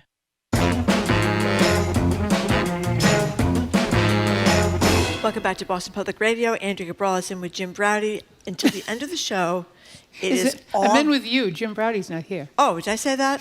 Whoops. I am not Jim Browdy. I am Marjorie Egan. People sometimes mistake me for Jim Browdy. I'm not 6'5". Anyway, Andrew Cabral is in for Jim Browdy. Till the end of the show, it is all things. And this would really be the topic for Jim because he loves these kind of things. I'm sure he's going to be regretful he's that a legend in many all-you-can-eat restaurants, and not in a good way. But it's all things all-you-can-eat here on Boston Public Radio. We were inspired by some crunch shrimp and French fries included in a stunning $16.99 deal. She couldn't share all that food that she was eating endlessly with the rest of her table. Jim, as I said, has been in this situation many times and asked to leave the restaurant in question. So he's not here. We're going to have to carry the banner for him, Andrea. There's an undeniable allure of all-you-can-eat restaurant deals in almost too good to be true kind of way. How do you feel about the all-you-can-eat opportunity? Have you ever disgraced yourself in an all-you-can-eat restaurant trying to sneak the food to your table partners? The number is 877-301-8970. We want to hear about the ones you've enjoyed and if you've managed to bounce back from a food coma. And we also want to talk about the downsides of these deals. There are downsides, namely ruining your appetite for whatever you're cramming down your gullet. And of course, if it's all you can eat, you can't do the take-home bags as well. 877-301-8970. Have you been, a server and had to deal with someone who is really, really taking advantage of the all-you-can-eat restaurant? And also, as we know, I think is it Red Lobster that has the endless shrimp? Yes, they had the endless shrimp. The impact of endless shrimp on their bottom line. They had to file for bankruptcy because people were coming in eating so many endless shrimp they couldn't afford the endless shrimp anymore. You offer a deal like that and then it comes back to bite you. But I will say, in this story, this Indiana woman.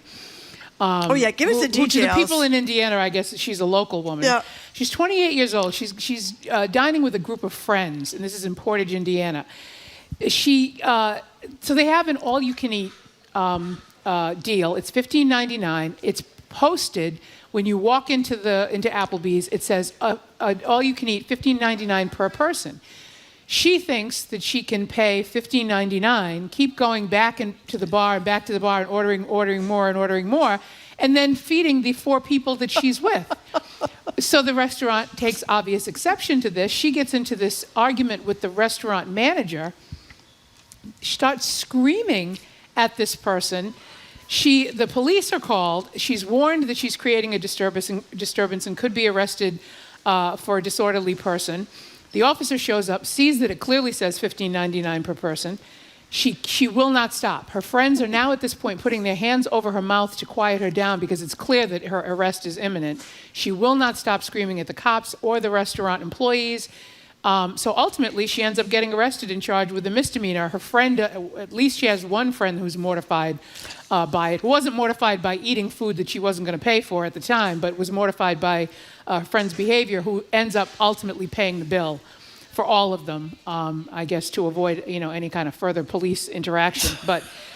So this woman is clearly kind of, she's kind of a problem anyway, and it doesn't strike me as this is probably not the first time she's done something like this. I think she goes from all-you-can-eat buffet to all-you-can-eat buffet and seems to get away as much as she could possibly. Next stop, Golden Corral. That's right. Well, the Golden Corral, Pizza Ranch, I guess, does this. And they're talking, the story from the, where is this from? Some restaurant kind of operation thing. It says that these all-you-can-eat restaurants, like Golden Corral, are making a big comeback post the pandemic. So 877-301-8970. Has anybody been to the Nordic Lodge? We talk about that a lot. That's someplace in Rhode Island where you can eat massive amounts of food. Have you been to buffets in general? I've been to buffets. I mean, there's lots of places have buffets. There used to be that soup and salad place here in the Back Bay that if you were, you were Super young salad? Something like that. Yeah. You could go in and eat endlessly there, the soup or the salad. I have a super salad story. Oh, actually. you do? Oh, so do share. This was years and years. Super salad went out of business ages ago, but yes, they used to populate the Back Bay a lot. So we went after something. I think it was while I was in law school, and my mom came up, and so it was very, very crowded, and we ended up getting a table that was sort of near the back. And she was actually facing the swinging door that faces the back. And I'm facing the door going out, and all of a sudden this look comes over her face, and she picks up her handbag and she says, "Come on, we're leaving." And I said, "What happened?" She said, "Well, the doors, when people go in and out of the swinging doors, you get a glimpse of what's behind the door, and you can see the people in the back making the food." And she said that there was a guy who had his shirt sleeves rolled up, incredibly hairy arms, and was over this gigantic bowl of salad. They used to, that's how they used to, and he was tossing the salad with his hands in his arms. So we left the super salad and never darkened their doorway again. Yeah, you would have a bunch of hairs in your salad. She was absolutely mortified by the entire thing. Yeah. 877-301-8970. You got any good stories about all-you-can-eat places? Maybe you've been to Applebee's and you've been arrested too. If so, we'd love to hear from you. Steve in Watertown, what do you think? Hi, Steve. Hi, how you doing? Years ago, I was at a trip down in Myrtle Beach, South Carolina. Yeah. And my wife and I were at a Shoney's, and she was going for the king crab legs. Oh. And I was going for all of the local oysters that they had down there. And I stuffed myself with so many that soon after I could feel my belly swelling up, and they must have just been expanding in my gut. So what I had to do was go into the back seat of our rental car and curl into like a fetal position until it passed. Oh, my God. And this took a good 20 minutes at least. And while I was doing that, my wife was just killed time by shopping at a local Marshall's in the mall. She left you in the car. Oh, that's great. Well, yeah, what else could she do? Steve, that's a good one. Thank you very much. That happened to me in college when we used to make our own bread. We were one of those crunchy, feely little houses we lived in. Everybody made their own bread. There'd be like 12 loaves of bread coming out of the oven, and it smells great through the whole house, And I might have had imbibed in something that I shouldn't have during the afternoon. I ate so much bread that night, I could feel it expanding in my stomach, and I thought, how humiliating. Co-ed's stomach explodes after bread orgy, which is really disgusting. But I couldn't stop myself. Bread is my favorite food. And Leslie and Lynn, thank you for calling. Hi, Leslie. Oh, hi. I'm on my speakerphone on my phone. Can everyone hear me? Yes. Oh, yeah. Okay. I just wanted to say that I work at an Applebee's. Oh, the scene of the crime.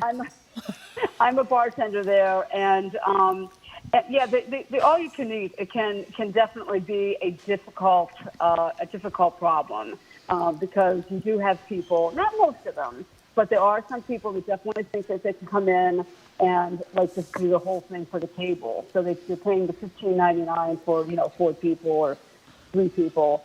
So it's definitely not fun. And then going back about 6 months ago, and there was some kind of a TikTok thing going on with the young crowd where they were coming in and it was a contest and they were just eating and eating and eating and eating and they were getting sick in the bathroom. It was awful. It was a total nightmare. I don't think it's going on right now, but it was going on, and it's not fun for the servers, But yeah, we've definitely had the problem of people wanting to, serve the whole table. But, did you ever see anyone arrested at your Applebee's, Leslie, or no? No one's ever been arrested. No. That's good. Yeah. That's good. Not yet, anyway. And we've had customers that have had an attitude and been upset, but they've just not happy about that. But for the most part, people are pretty good about it. Good. So, I hope they leave you a good tip too. By the way, behavior is always hardest on the wait staff. The thing they're eating is America's boneless wings, double crunch shrimp. Everything is battered to a golden brown. So it's and riblets, which are just boneless and riblets. Pieces of pork. Our staff found us. We all love The Simpsons, or at least I love The Simpsons. A classic episode of The Simpsons where Homer takes the owners of the Frying Dutchman to court over a dispute involving an all-you-can-eat seafood buffet. Here it is. That man ate all our shrimp and 2 plastic lobsters. 'Tis no man, 'tis a remorseless eating machine. 6 bells, time for closing. Can't talk, eating. Fairly warned be thee, says I.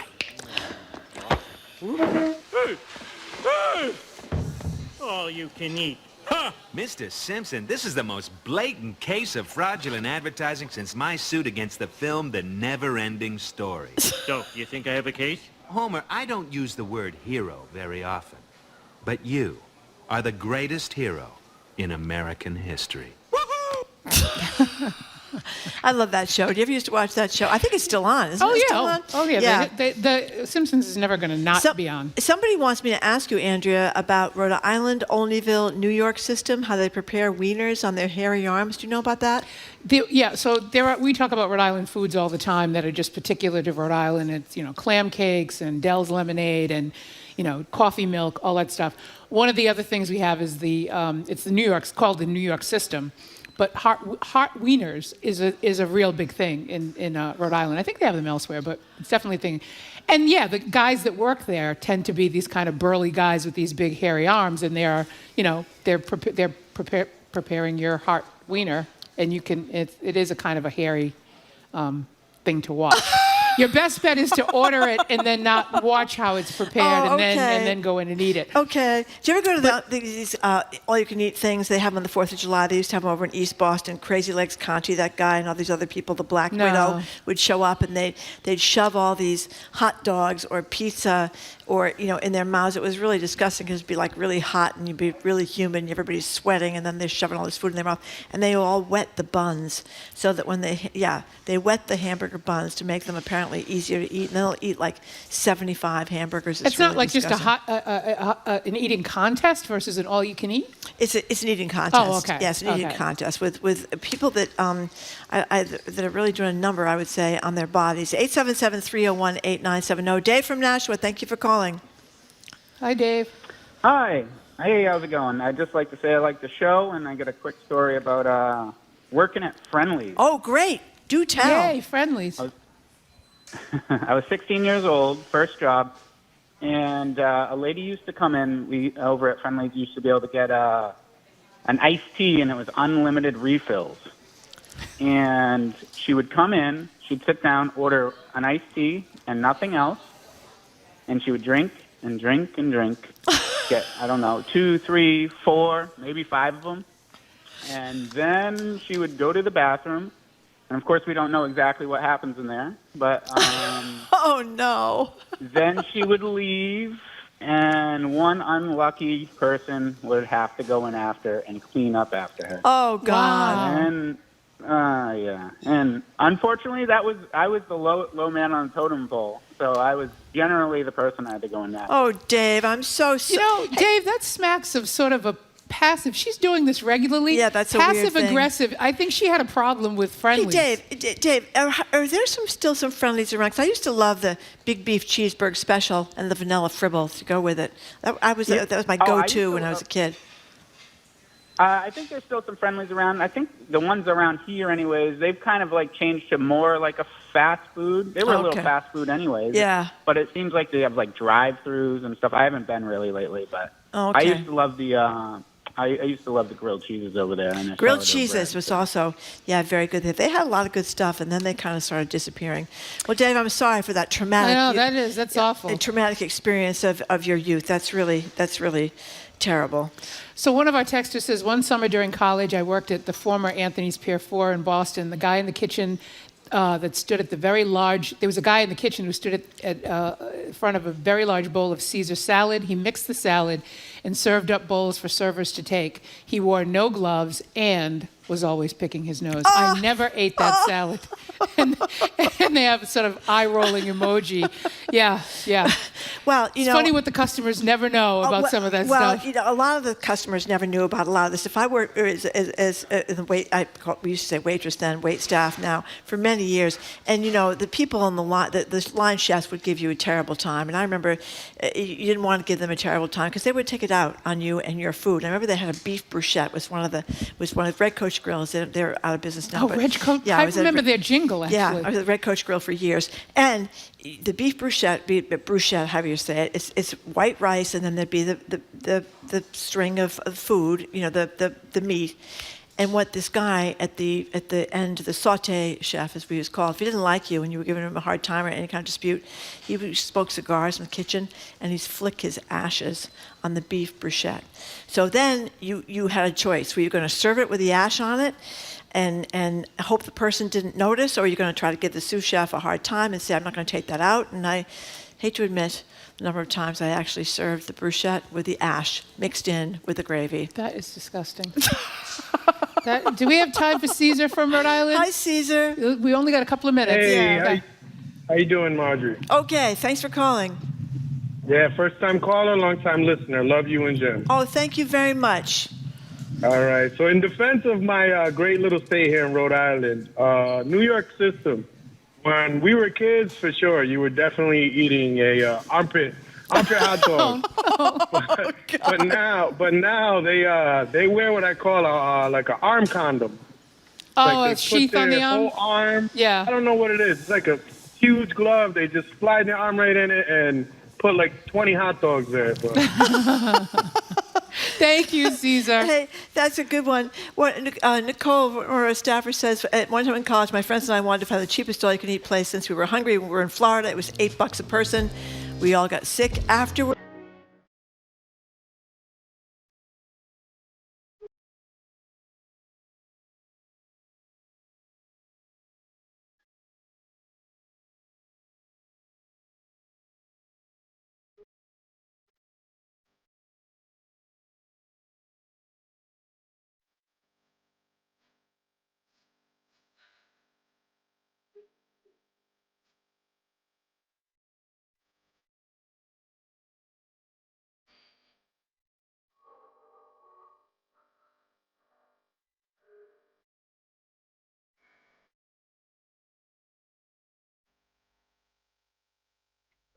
Orlando Gibbons, Peace God Time, The Hunt's Up. That was Phantasm.